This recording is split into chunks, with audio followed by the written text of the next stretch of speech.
கிறிஸ்துவுக்குள் பிரியமான சகோதர சகோதரிகளே, உங்கள் கிறிஸ்துவுக்குள் வாழ்க என்று வளர்க என்று வாழ்த்துகிறேன்.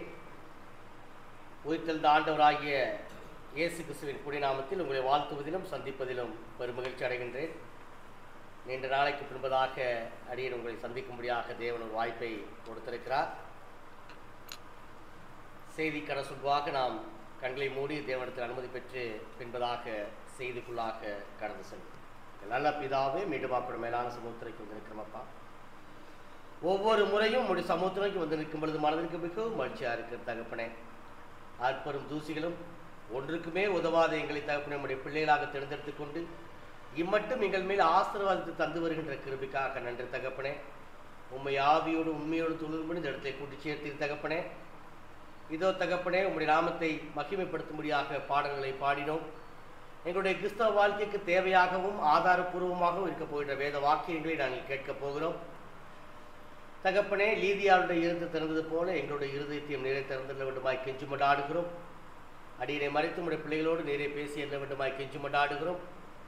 வசனங்களை கேட்குள்ளாய் மாத்திரமல்ல, அதற்கு உண்மையாய் கீழ்ப்படிந்து அதன்படி நடந்து அதை முடிந்தளவுக்கு மற்றவர்களுக்கு எடுத்துச் சொல்லும்படியாக நல்ல ஞானத்தை எங்களுக்கு தர வேண்டுமாய் கெஞ்சி மண்டாடுகிறோம் தகப்பனே.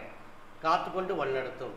இவையாவற்றையும் எங்களுக்காக மறுத்திறக்கம் பண்ணப்பட்டு வேத வாக்கியம்படி 3 நாள் உயிர்த்தெழுந்த இன்பர் இயேசு கிறிஸ்துவின் புனிநாமத்தில் தாழ்மையோடு ஏறெடுக்கிறோம் எங்கள் ஜீவனும் நல்ல பிதாவே.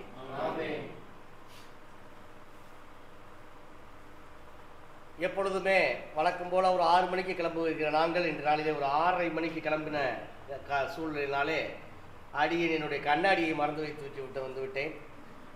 சகோதரர்கள் எனக்கு உதவி செய்யும்படியாக அன்பாய் வேண்டி கேட்டுக்கொள்கிறேன்.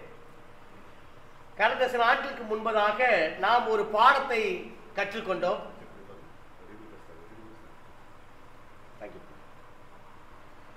கடந்த ஒரு சில நாட்களுக்கு முன்பதாக நாம் ஒரு பாடத்தை கற்றுக்கொண்டோம். சகோதரர் ஏசையன் அவர்களுடைய இல்லத்தில் எத்தனை பேருக்கு அது ஞாபகம் இருக்கிறது என்று தெரியவில்லை. இப்பொழுது அந்த பாடத்திலிருந்து கேள்விகளை கேட்கப் போகின்றேன். அனைவரும் தயாராக இருக்கும்படியாக அன்பை வேண்டி கேட்டுக்கொள்கிறேன். ஏன்னா நேற்று நடந்ததே எங்களுக்கு மறந்து போயிடும். எப்போ பேசின செய்தியில் போய் நீ கேள்வி கேட்க போறீங்களா? சரி, உங்களுடைய தர்மசங்கடமான சூழ்நிலைக்கு நான் உள்ளாக்க விரும்பவில்லை. அந்த செய்தியில் வேதாகமத்தில் சரித்திர புத்தகங்களை குறித்து நாம் படித்தோம். சற்று அநேகமாக ஞாபகம் இருக்குன்னு நினைக்கிறேன் சில பேர்த்துக்கு.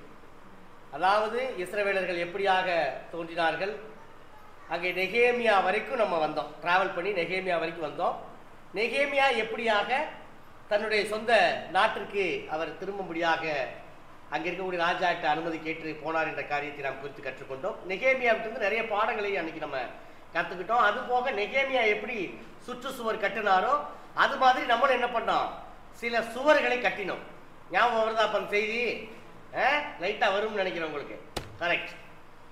இன்னைக்கு ஒரு படி மேலே போய் நம்ம இன்னைக்கு இதை பற்றி ஃபுல்லாக படிக்க போகிறோம். We are going to study about the entire Bible today. நம்ம கையில் கொடுக்கப்பட்டிருக்கூடிய வேதாகமத்தை குறித்து நம்ம ஒரு அலசி ஆராய்ஞ்சிட்டு அதுக்கப்புறம் தேவன் நமக்கு என்ன பாடத்தை கற்றுத்தராருன்னு பார்க்கலாம். முதலாவது, இந்த வேதாகமம் தமிழ்ல திருமறை என்று அழைக்கப்படுகிறது, விவிலியம் என்று அழைக்கப்படுகிறது. கேட்டதால நிறைய இடங்களில் நீங்க பார்த்துருப்பீங்க. ஆக்சுவலா ஆங்கிலத்திலே Bible, the Bible, the holy Bible என்று அழைக்கப்படுகிறது. இந்த பைபிள் அப்படிங்கிற வார்த்தை கிரேக்க மொழியில பிப்ளோஸ் என்ற வார்த்தையிலிருந்து மொழிபெயர்க்கப்பட்டது. நல்லா கவனமா கவனிச்சுக்கோங்க. நான் கண்டிப்பா கேள்வி கேட்பேன். நான் நிறைய எழுதிட்டு வந்திருக்கேன், சரிங்களா? ஸோ நல்ல கவனமா கவனிங்க. முடிஞ்சா குறிப்பெடுக்கிறவர்கள் குறிப்பெடுத்துக் கொள்ளுங்க, சரிங்களா? ஸோ பிப்ளோஸ் அப்படிங்கிற ஒரு கிரேக்க வார்த்தையிலிருந்து இந்த பைபிள் அப்படிங்கிற ஒரு மொழியாக்கம் பண்ணியிருக்கிறாங்க. த புக் ஆஃப் புக்ஸ் என்று அழைக்கப்படுகிறது.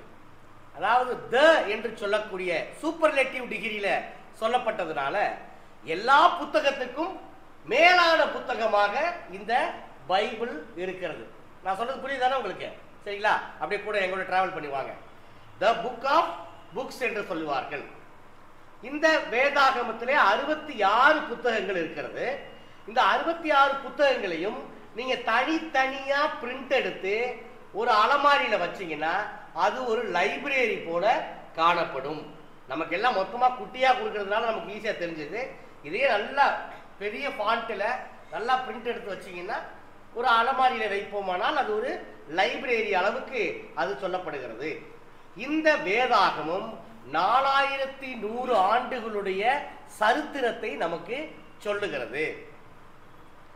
ஆதியாகமத்திலிருந்து வெளிப்படுத்துற விசேஷம் வரைக்கும் 1600 ஆண்டுகள் இடைவெளியிலே 40 ஆசிரியர்கள் இந்த வேதாகமத்தை எழுதியிருக்கிறார்கள்.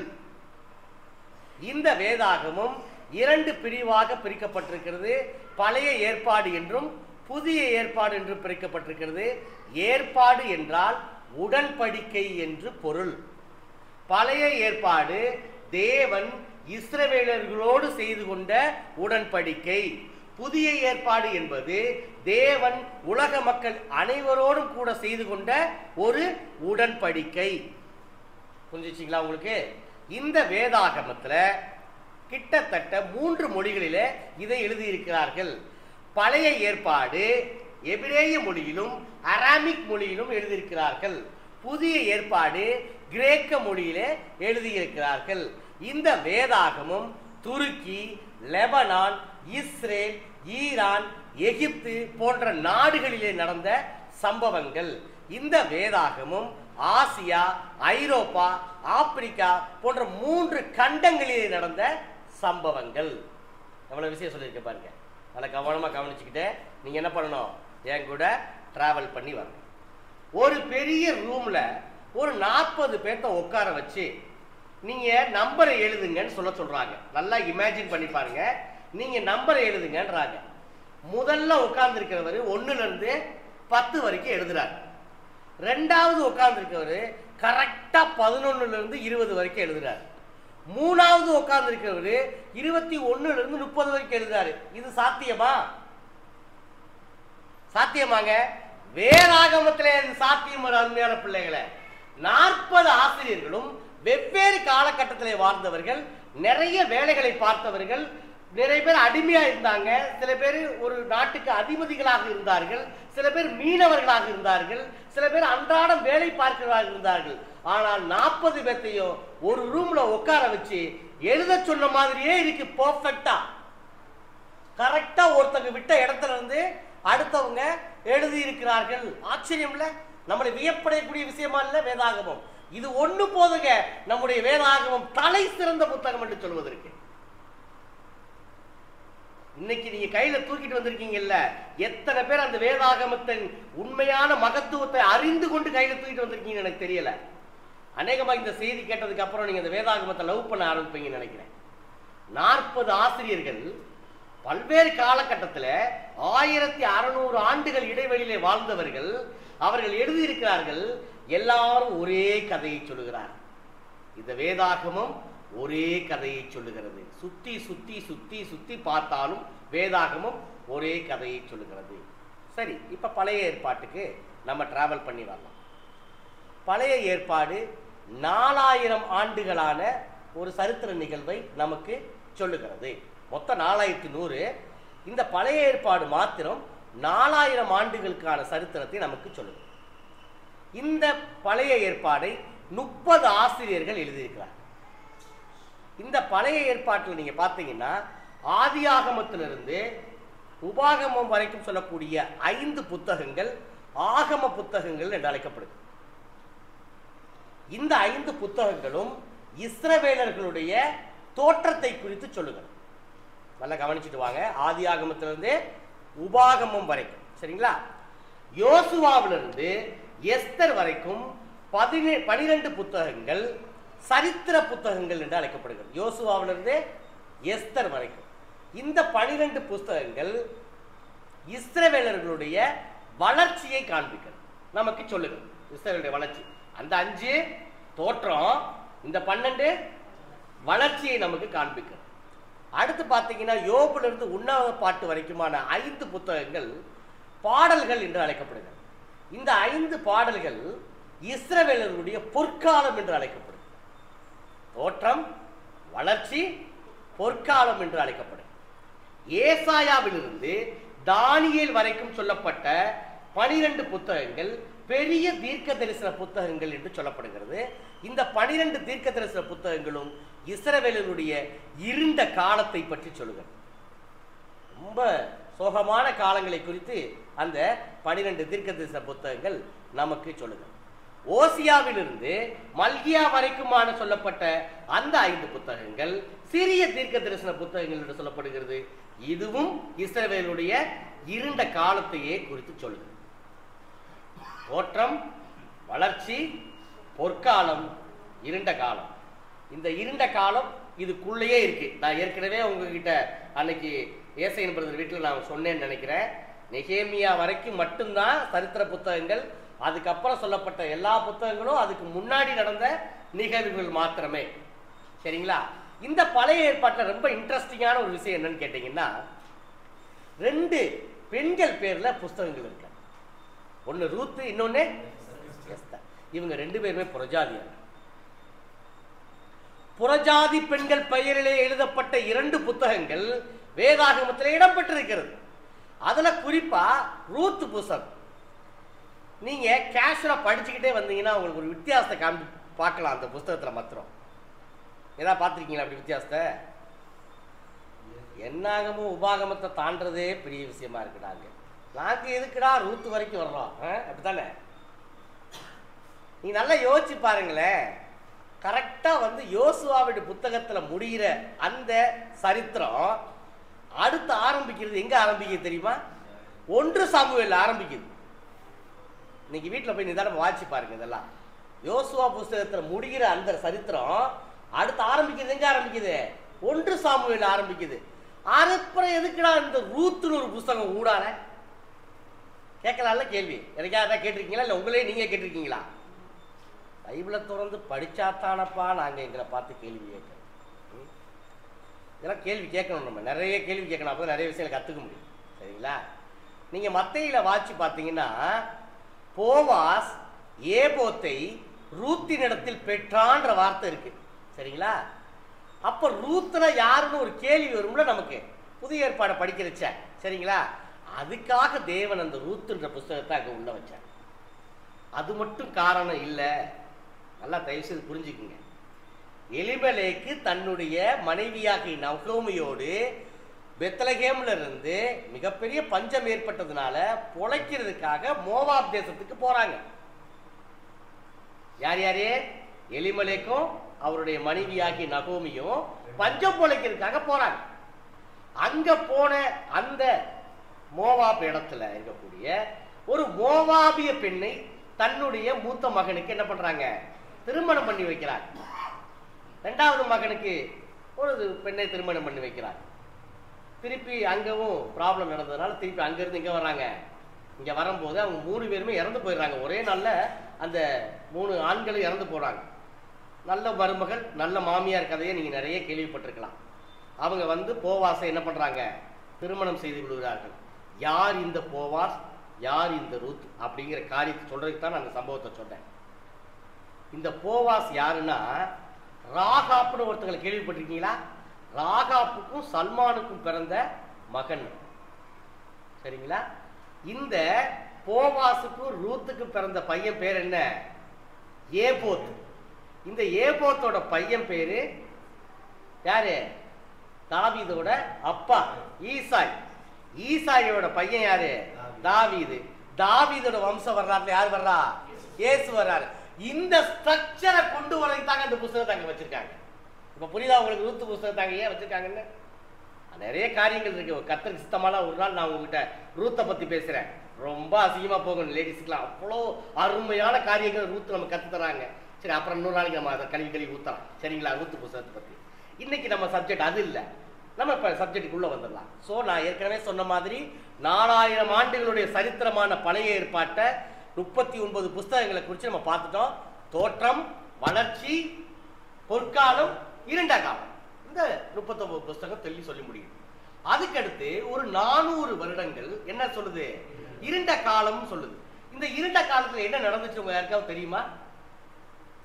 தெரியாது. ஏன்னா தெரியறதுக்கு அந்த அளவுக்கு நம்ம இன்ட்ரெஸ்ட் காமிக்கிறது இல்லை. என்ன நடந்துச்சுன்னா, பாபிலோனிய அரசாங்கம் மிகப்பெரிய அரசாங்கமாக இருந்தது. நேபுகாத் நேச்சர் இந்த இஸ்ரவேலர்களை அடிமையா கொண்டு போனார். அப்படி கொண்டு போனவங்கள ரொம்ப பெரிய இடத்துல பதவி வச்சவங்க யார் யாரு? சாத்ராக்கு, மேசாக்கு, ஆபேத்நேகோ, தானியேல் போன்றவர்கள். சரிங்களா? இந்த பாபிலோனிய அரசை மேதிய பெர்சிய அரசு வெற்றி கொள்ளுகிறது.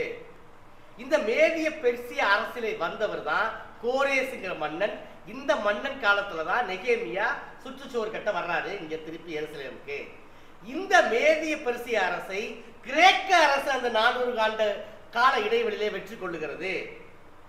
இந்த கிரேக்கர்கள் மிகப்பெரிய ஞானவான்கள். உங்களுக்கு எல்லாம் தெரிஞ்சிருக்கும், சாக்ரட்டிஸ் இவங்க எல்லாம் என்ன பண்ணவங்க, அந்த சமயத்துல வந்தவங்க, அலெக்சாண்டர்ஸ் அந்த மாதிரி வந்தவங்க தான் அந்த டயத்துல. இந்த கிரேக்க அரசை ரோம அரசு வெற்றி கொண்டு மிகப்பெரிய சாம்ராஜ்யமாக உருவாகிறது. இயேசு கிறிஸ்து ரோம ஆட்சியில பிறக்கிறார். இப்ப புரிஞ்சா 400 ஆண்டு காலத்துல என்ன நடந்துச்சுங்கிறது. இந்த 400 ஆண்டு காலத்துக்கு பின்பதாக மத்தேயு, மார்க்கு, லூக்கா, யோவான் என்று சொல்லக்கூடிய 4 புத்தகங்கள் சுவிசேஷ புத்தகங்கள் என்று அழைக்கப்படுகிறது. இது இயேசுவினுடைய பிறப்பு, அவருடைய வளர்ச்சி, அவருடைய ஊழியம், அவருடைய மரணம், அடக்கம், உயிர்த்தெழுதல், இந்த காரியங்களை குறித்து இந்த 4 புஸ்தகங்களும் நமக்கு கற்றுத்தருகிறது. அடுத்து வரக்கூடிய ஒரு புஸ்தகம் அப்போஸ்தலருடைய நடபடிகள் புஸ்தகம். சபையினுடைய வளர்ச்சியை குறித்து அது நமக்கு மிக தெளிவாக சொல்லுகிறது. அடுத்து ரோமர்ல இருந்து நீங்க வாட்சி பார்த்தீங்கன்னா எபிரேயர் வரைக்குமான புஸ்தகங்கள் 14 புத்தகங்கள் பொதுவான நிருபங்கள் என்று அழைக்கப்படுகிறது. கரெக்டான? எல்லாத்துக்கும் என்ன பண்றாங்க, எழுதுறாங்க. சரி, மன்னிக்குவாது, பொதுவான நிருபங்கள் தனி நிருபங்கள். ஆக்சுவலா தனி நிருபங்கள் என்று அழைக்கப்படுகிறது. ஒவ்வொரு குறிப்பிட்ட சபைக்கு ஒவ்வொரு குறிப்பிட்ட காலத்துல அந்த கடிதங்கள் எழுதப்பட்டு வருகிறது. அடுத்து நீங்க வாட்சி பார்த்தீங்கன்னா யாக்கோபிலிருந்து யூதா வரைக்குமான சொல்லப்பட்ட 7 புத்தகங்கள் பொதுவான நிருபங்கள் என்று சொல்லப்படும். அடுத்து கடைசியாக சொல்லப்படுகிற ஒரு புஸ்தகம் தீர்க்க தரிசன புத்தகம் என்று சொல்லப்படுகிறது. வெளிப்படுத்தின விசேஷம் தீர்க்க தரிசன புத்தகம். புதிய ஏற்பாட்டிலே இருக்கக்கூடிய ஒரே ஒரு தீர்க்க தரிசனம் வெளிப்படுத்தின விசேஷம் தான். கிபி 95க்கு பின்னாடி நடக்க போகிற விஷயங்களை குறித்து யோவான் அந்த புஸ்தகத்துல எழுதி நமக்கு கொடுத்திருக்கிறார். இப்போ ஒரு மாதிரி பைபிள் உங்களுக்கு புரிஞ்சிச்சா? இப்போ நம்ம கையில் இருக்க பைபிள் இதுதான், இவ்வளோதான் இருக்குது இந்த புத்தகத்தை. ஸோ ஃபஸ்ட்டு 39, அடுத்து 400 வருஷம் பேக்கு, அதுக்கடுத்து 27 புஸ்தகம், மொத்தம் 66 புஸ்தகம். ஆர்சி புஸ்தகத்தில் 66 + 7 + 2 மொத்தம் 75 புஸ்தகம் இருக்குது ஆர்சி பைபிளில். ஆர்சிக்காரங்க வச்சிருக்க கையில் வச்சிருக்க பைபிளில் அது தேவையில்லாத சில நிருபங்கள், அது பக்தி விருத்தி உண்டாக்காதுங்கிறதுனால அதை தள்ளி விட்டுட்டாங்க. ஆக்சுவலா தள்ளி விட்டுட்டு நம்ம கையில கொடுக்கப்பட்ட இந்த 66 புஸ்தகமே நமக்கு மிக மிக போதுமான ஒரு கிறிஸ்தவ வாழ்க்கைக்கு தேவையான இந்த புஸ்தகம் இங்கே நமக்கு சொல்லப்படுது. இதுல ஒரு வியக்க வைக்கிற விஷயம் நான் ஒன்று சொன்னேன் ஏற்கனவே. என்னது? 40 பேர்த்தையும் ஒரு ரூம்ல உட்கார வச்சு எழுத வச்சா அவங்க எப்படி எழுதியிருக்காங்கிறதான். இன்னொரு வியக்க வைக்கிற விஷயம் இருக்கு. மத்தேயு 1ஆம் அதிகாரம் 1லிருந்து 16 வரைக்கும் வாசிக்க வேண்டாம். இங்க இயேசுவுடைய வம்ச அட்டவணை சொல்லப்பட்டிருக்கு. இதை எத்தனை பேர் பொறுமையா வாசிச்சிருக்கீங்க? நிறைய பேர் வாசிக்க மாட்டோம், பரவாயில்ல, இருந்தாலும் ட்ரை பண்ணுங்க நீங்க வீட்டுக்கு போய். இங்கே இயேசுனுடைய தலைமுறைகள் 38 தலைமுறைகள் இங்கே சொல்லப்பட்டிருக்கு. எங்க அப்பா பேரு அம்மாசி, அவங்க அப்பா பேரு ராமலிங்கம், அவங்க அப்பா பேரு கூத்தனன். இவ்வளவுதான் எனக்கு தெரியும். ஆக்சுவலா எங்க தாத்தாவோட தாத்தா பேர். அவருக்கு முன்னாடி அப்பா யாருன்னு எனக்கு சத்தியமா தெரியாது. அதை நம்ம அறிந்து கொள்றதுக்கு ஆர்வமும் காமிக்கிறது இல்லை, தெரிஞ்சுக்கிறது இல்லை. நீங்களும் சொல்லி பாருங்க, உங்க அப்பா பேரு, உங்க தாத்தா பேரு, உங்க கொள்ளு தாத்தா பேரு, அதுக்கப்புறம் தெரியாது.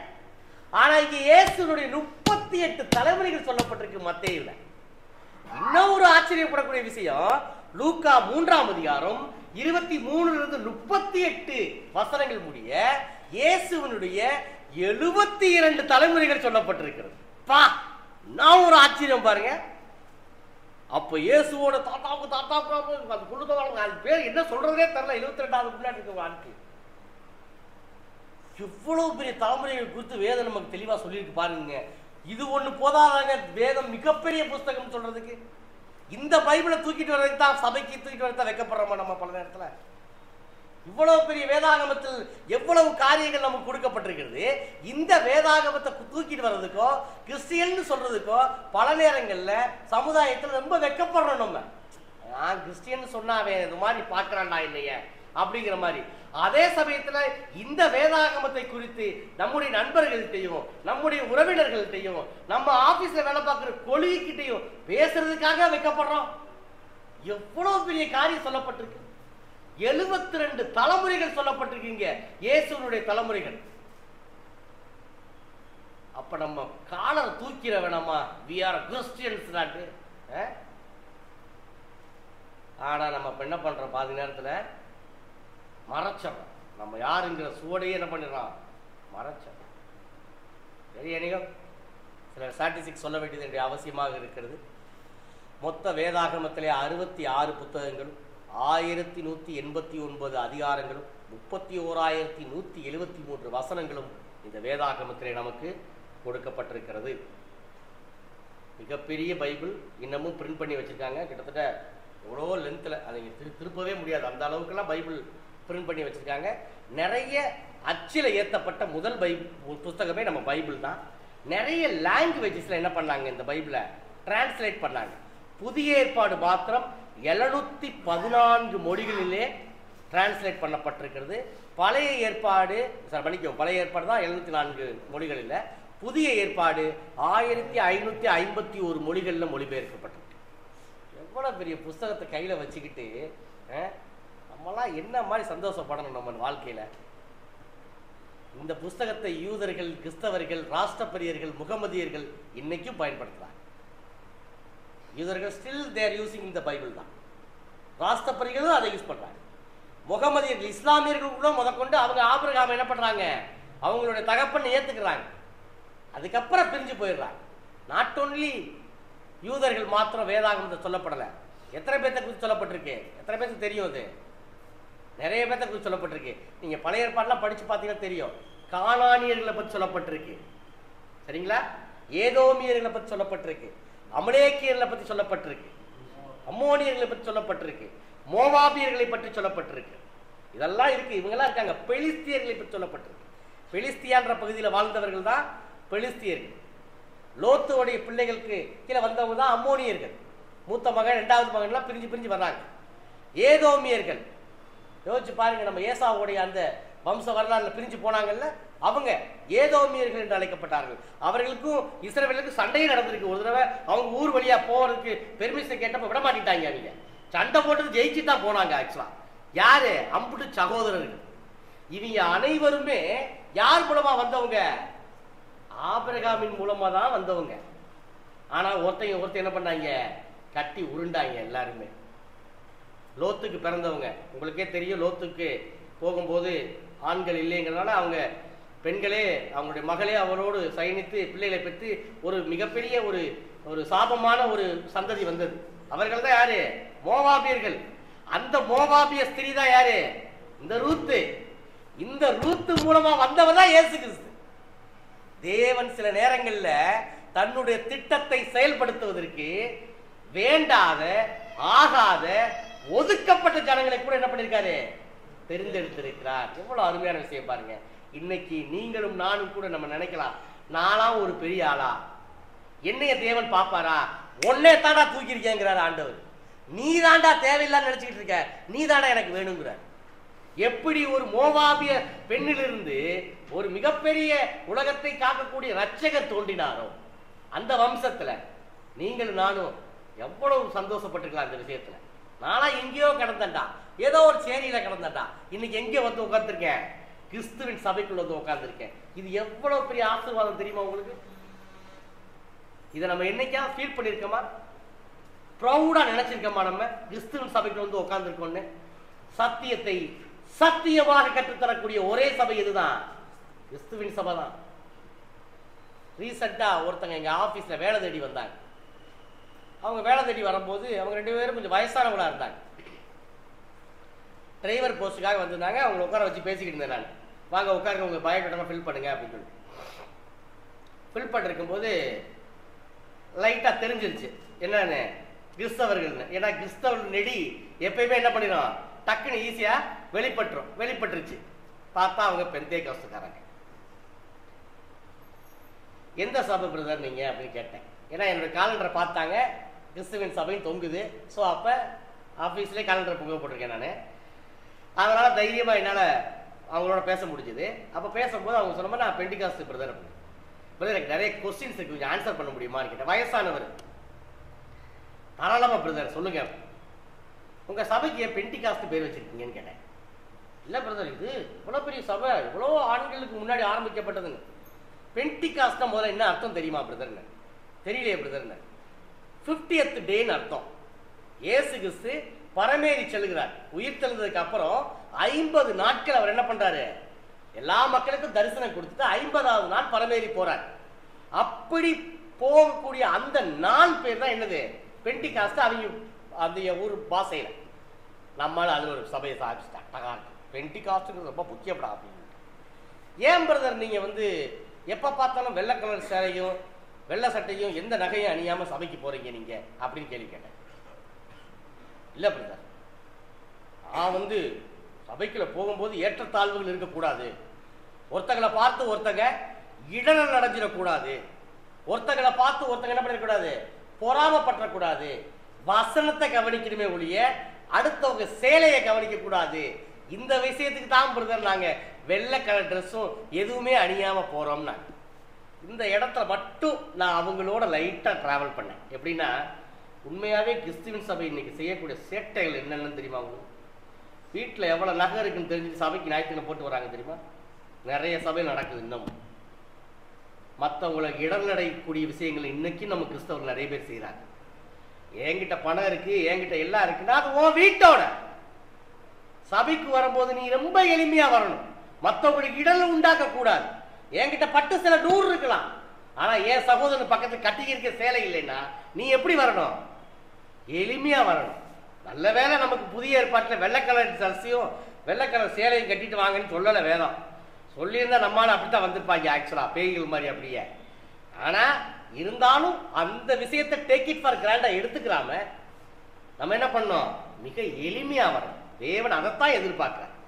சபைக்குள்ள வரும் பொழுது இப்ப நீங்க வாட்சிங்கல்ல 1 பேதுரு 2ஆம் அதிகாரம் 1 இருந்ததுல ஏக சிந்தையா இருக்கணும். எல்லாரையும் அப்படியே இசைந்து ஒரே ஆத்துமாவா இருக்கணும்னா எப்படி இருக்கணும்? நம்ம அப்படிதான் என்கிட்ட இருக்குன்றதுக்காக நம்ம பகட்டு வாழ்க்கை வாழக்கூடாது. அதுவும் வெயிட்டோட நீங்க வச்சுக்கோங்க, அதெல்லாம் உங்களுக்கு சார்ந்த விஷயம். அப்படின்ட்டு நிறைய கேள்விகளை அவர்கிட்ட நான் கேட்டு அவரை ஒரு மாதிரி சத்தியத்தை சொல்லி அனுப்பியிருக்கேன். என்ன நடக்க போகுதுன்னு தெரியல. மேபி அவருக்கும் ஆண்டவருக்குமான அது விஷயம். சரிங்களா? சரி, நம்ம சப்ஜெக்டுக்குள்ள வந்துடலாம். இப்ப இந்த வேதாகமத்தை குறித்து இவ்வளோ டீட்டெயில் விஷயம் சொல்லிட்டேன். நிறைய உங்க மனசை வச்சிருப்பீங்கன்னு நினைக்கிறேன். இப்ப பழைய ஏற்பாட்டிலையும் புதிய ஏற்பாட்டையும் ஒரு 3 காலங்கள்ல பிரிக்கிறாங்க. They are bifurcated in 3 seasons. முதல் சீசன் என்னன்னா பிதாக்களின் காலம் அப்படின்னு கூப்பிடுறாங்க. அது பேர் பிதாக்களின் காலம். எங்க இருந்து ஆரம்பிக்குது அப்படின்னு கேட்டீங்கன்னா, ஆதாம்ல இருந்து மோசே சீனாய் மலையில 10 கட்டளைகளை வாங்குற வரைக்கும். இதை நீங்க நல்லா ஞாபகம் வச்சுக்கணும். சரிங்களா? ஆதாம்ல இருந்து சீனாய் மலையில மோசே 10 கட்டளைகளை வாங்குற வரைக்குமான கால இடைவெளி பிதாக்களின் காலம் என்று அழைக்கப்படுகிறது. சரியா?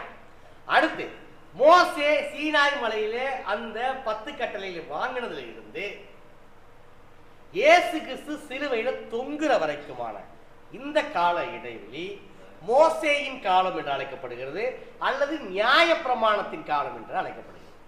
ரைட்டா? இப்ப இயேசு கிறிஸ்து உயிர் தெழுந்ததிலிருந்து இன்னைக்கு வரைக்குமான காலம் கிறிஸ்துவின் காலம் என்று அழைக்கப்படுகிறது, அல்லது புது யுகம் என்று அழைக்கப்படுகிறது. ஓகேவா? சோ நம்ம இப்ப எங்க இருக்கோம்? வேரி வா, எல்லாரும் முடிச்சிருக்கீங்க. வாங்க, இன்னும் நம்ம நிறைய பாடத்தை இப்படி உற்சாகமா கத்துக்கலாம். சோ புது யுகத்துல நம்ம இருக்கோம். இப்ப இந்த 3 காலங்கள்லயும் தேவனுக்கும் மனிதனுக்குமான உறவு எப்படி இருந்தது, மனிதனுக்கும் தேவனுக்குமான உறவு எப்படி இருந்தது, மனிதனுக்கும் மனிதனுக்குமான உறவு எப்படி இருந்தது தான் நம்ம இன்னைக்கு படிக்க போறோம். ஓகேவா? புரிஞ்சா? புரியுதா அப்புறம் சொன்னது? இப்ப முதல் காலத்துல இந்த பிதாக்களின் காலம் சொன்னேன்ல, முதல்ல தேவன் மனிதன்கிட்ட எப்படி தொடர்பு வச்சிருந்தாரு? எப்படி வச்சிருந்தாருன்னா, இப்ப இவர் தான் ஆதாம்னு வச்சுக்கோங்க. இவர்கிட்ட தேவன் பேசணும்னு விரும்பினார்னா, ஆதாம் இங்க வாப்பா அப்படின்னு பேர் சொல்லி கூப்பிட்டு தோல்ல கை போட்டு பேசிட்டு போவார். இது எப்ப நடந்தது? பிதாக்களின் காலத்துல. கரெக்டா? நல்லா பாருங்க, நிறைய நேரங்கள்ல ஆபிரகாம் நேராவே கூப்பிடுறாரு. ஆபிரகாம் வாப்பா, எங்க போய்க்கிருக்க வா அப்படின்னு சொல்லிட்டு கூப்பிட்டு என்ன பண்றாரு? தைரியமா நேரடியாவே பேசுறார். இது தேவன் மனிதனோடு வைத்திருந்த தொடர்பு. அடுத்து மோசையின் காலம் வந்தப்ப தேவன் என்ன ஆயிட்டார் தெரியுமா? இப்படி நேரடியா பேசுறது நிப்பாட்டிட்டார். யார் மூலமா பேசினார் தெரியுமா? தீர்க்கதரிசிகள் மூலமாக பேசினார். தீர்க்கதரிசிகள் யாருன்னா தேவனுடைய வாயா இருந்து செயல்பட்டவங்க. எரேமியா உரைக்கிறது என்னவென்றால் அப்படின்னு போட்டுக்க, கர்த்தர் உரைக்கிறது என்னவென்றால், கர்த்தர் என்னத்தை என்கிட்ட சொன்னாரோ நான் அதை உங்களுக்கு என்ன பண்றேன்? கன்வே பண்றேன். நீங்க நிறைய வாட்சி பாருங்க, எரேமியா, ஏசாயா இதெல்லாம் வாட்சி பார்த்தீங்கன்னா, ஈவன் மல்கியா வரைக்குமான அந்த தீர்க்கதரிசிகள்லாம் என்ன பண்ணாங்கன்னா, கர்த்தர் என்னத்தை அவருக்கு கன்வே பண்ணாங்களோ அதை அப்படியே கன்வே பண்ணார். இது தேவன் மோசையின் காலத்திலே மனிதனோடு வைத்திருந்த தொடர்பு. இப்ப புது காலத்துல, புது யுகத்துல தீர்க்கதரிசிலாம் இப்ப கிடையாது. சும்மா வேண்டாம் கூட்டத்தை போட்டு தீர்க்கதரிசன கூட்டம் நடைபெறுகிறது, அற்புத கூட்டம் நடைபெறுகிறது, வாரீர் வாரீர் அப்படி சும்மா வேண்டாம் போஸ்ட்ல போட்டுக்கலாம். அதெல்லாம் பொய். இப்பெல்லாம் அப்படி நடக்கவே நடக்காது. தீர்க்கதரிசியில கிடையாது. இப்ப ஆக்சுவலா தீர்க்கதரிசி உரைப்பது நின்று போயிடுச்சு. இப்ப இயேசு கிறிஸ்து மூலமாக தேவன் நம்மிடத்துல பேசுகிறார். வேதாகமத்தின் மூலம் தேவன் நம்மிடத்துல பேசுகிறார். இப்ப ஃபர்ஸ்ட் கான்செப்ட் புரிஞ்சா? முதல்ல நேரா பேசினாரு, அடுத்து தீர்க்கதரிசி மூலமா பேசினாரு, அடுத்து இயேசுவின் மூலமாகவும் வசனத்தின் மூலமாகவும் பேசினார். இது ஃபர்ஸ்ட் சாப்டர். ரெண்டாவது சாப்டர், அதைத்தான் நம்ம இன்னைக்கு ரொம்ப டீப்பா கத்துக்க போறோம். மனிதன் தேவனிடத்துல எப்படி தொடர்பு வைத்தான்? தேவன் மனிதன் தொடர்பு வச்சிருப்பார். மூணு காலத்திலையும் மனிதன் தேவனிடத்துல எப்படி தொடர்பு வச்சான்னா அவருக்கு பலி செலுத்தணும். உண்மை தானே? அவருக்கு வந்து தேவனே நீங்க பாத்துக்கீங்க அப்படி சொல்லி பேசி பதில் பேசி எல்லாம் பண்றது இல்ல. தேவனுக்கு பலி செலுத்துறது மூலமாக மனிதன் தேவனிடத்துல பேசினான். பிதாக்கள் காலத்துல எப்படி பலி செலுத்துறாங்க? எப்படி செலுத்துறாங்கன்னா, எங்க வேணாலும் பலி செலுத்தலாம். நோ சட்ட திட்டம். எந்த இடத்துக்கு போறாங்களோ அந்த இடத்துல டக்குன்னு என்ன பண்றது? ஒரு பலிபீடத்தை கட்டி அந்த இடத்துல என்ன பண்றது? பலி செலுத்துறது. குறிப்பா மிருகங்களை பலி செலுத்துறாங்க. எங்க? பிதாக்களின் காலத்துல. நல்லா தெரிஞ்சுக்கங்க, யாரு வேணாலும் பலி செலுத்தலாம். பிதாக்கள் காலத்துல யாரு வேணாலும் பலி செலுத்தலாம். ஆபிரகாம் செலுத்தினாரு, ஈசாக்கு செலுத்தினாப்படி, யாக்கோபு செலுத்தினாரு. எல்லா காலங்களிலும் யாரு அந்த காலத்துல ஃபுல்லா எல்லாரையும் தேவன் தெரிந்து கொண்ட எல்லாரும் என்ன பண்ணாங்க? பலி செலுத்துறாங்க. குறிப்பா மிருகங்களை பலி செலுத்துறாங்க. ரைட்? இப்ப அடுத்த காலத்துக்கு வரலாம். மோசையின் காலத்துல சட்ட திட்டங்கள் வந்துருச்சு. என்னது? நீ கண்ட இடத்துலலாம் என்ன பண்ணக்கூடாது? பலி செலுத்தக்கூடாது. பலி செலுத்திருக்குதுன்னு ஒரு இடம் தேர்ந்தெடுக்கப்பட்டது. அந்த பலி செலுத்துறதுல யார் தான் செலுத்தணும்? ஆசாரியர்கள் மாத்திரம்தான் செலுத்தணும். எல்லா முற்பிதாக்கள் காலத்துல 50 பேர் மாறி மாறி செலுத்துற மாதிரிலாம் செலுத்த முடியாது. யார் செலுத்தணும்? லேவியர்கள் மாத்திரம்தான் என்ன பண்ணணும்? பலி செலுத்தணும். அந்த தேவனுடைய ஆசாரிய பணிக்காக தெரிந்து கொள்ளப்பட்ட அந்த கோத்திரம் லேவி கோத்திரம். பிரதான ஆசாரியர் மட்டும்தான் பலி செலுத்தணும். ஆரோனும் அவருடைய குடும்பத்தார் மாத்திரம் தான் பலி செலுத்தினாங்க. இங்க என்ன பலி செலுத்துறாங்க தெரியுமா? ஆடு மாடுகளை பலி செலுத்துறாங்க, பறவைகளை பலி செலுத்தினார்கள், போஜனங்களை பலி செலுத்தினார்கள். நீங்க வாட்சி பார்த்தீங்கன்னா உங்களுக்கு தெரியும். சர்வாங்க தகன பலி நிறைய டீடைல்டா அவர் எக்ஸ்பிளைன் பண்றாரு. சாப்பாடை கூட கொண்டாந்து படைச்சிருக்காங்க. ஆக்சுவலா மிருகங்களை கொண்டாந்து படைச்சிருக்காங்க. இதுல ஒரு தப்பு நடந்துச்சு, உங்களுக்கு தெரியுமா? உங்களுக்கு ஏன் சவுலுடைய ராஜ்யபாரம் தேவன் தள்ளி போட்டார்? ஏன்னா சாமுவேல் வர்றது வரைக்கும் இவருக்கு பொறுமை இல்லை.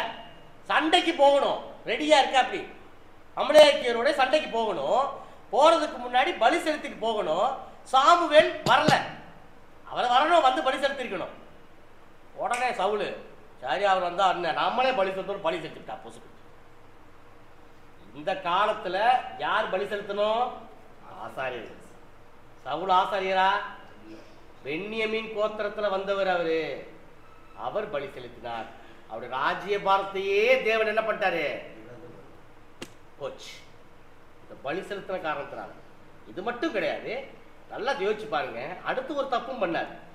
சண்டைக்கு போயிட்டார், அம்புடுத்து அடிச்சு துவம்சம் பட்டு வந்துட்டார். தேவன் என்ன சொன்னாரு? அந்த எல்லா பட்டணத்தையும் எரிச்சு சாம்பல் ஆக்கிட்டு வாடான்னா பங்காளி எல்லாத்தையும் பிடிச்சிட்டு வந்தார் கையில. முதல் தரமானவங்க நல்லா கொளுத்து ஆடா இருக்கேன், நீ வா வா வா வா நமக்கு தேவைப்படுன்னு சொல்லிட்டு. இதுல பியூட்டிஃபுல் விஷயம் என்னன்னா, சாமுவேல் கேட்கிறாரு, ஏப்பா உன்கிட்ட தேவன் என்ன சொன்னார், நீ என்ன பண்ணி வச்சிருக்க அப்படின்னு கேட்டா, இங்க பாருங்க இதெல்லாம் நான் சும்மா புடிச்சு வரல. யாருக்காக புடிச்சு வந்திருக்கேன்?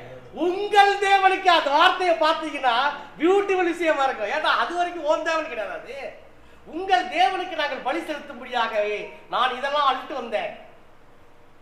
போச்சுடா, வேஸ்ட், பெரிய தப்பு பண்ணிட்டா போச்சா. பலி செலுத்துறது எவ்வளவு பெரிய விஷயம் பாருங்க. இந்த பலி செலுத்துறதுனால ஒரு ராஜ்ய பாரமே என்ன இருக்கு, அழிந்து போயிருக்கிறது, காணாமலே போயிருக்கிறது. ஏங்க புஜ பராக்கிரமசாலிங்க சவுலு, அவரை பார்த்தாலே பார்த்துக்கிட்டே இருக்கலாம், அவ்வளவு அழகானவர்.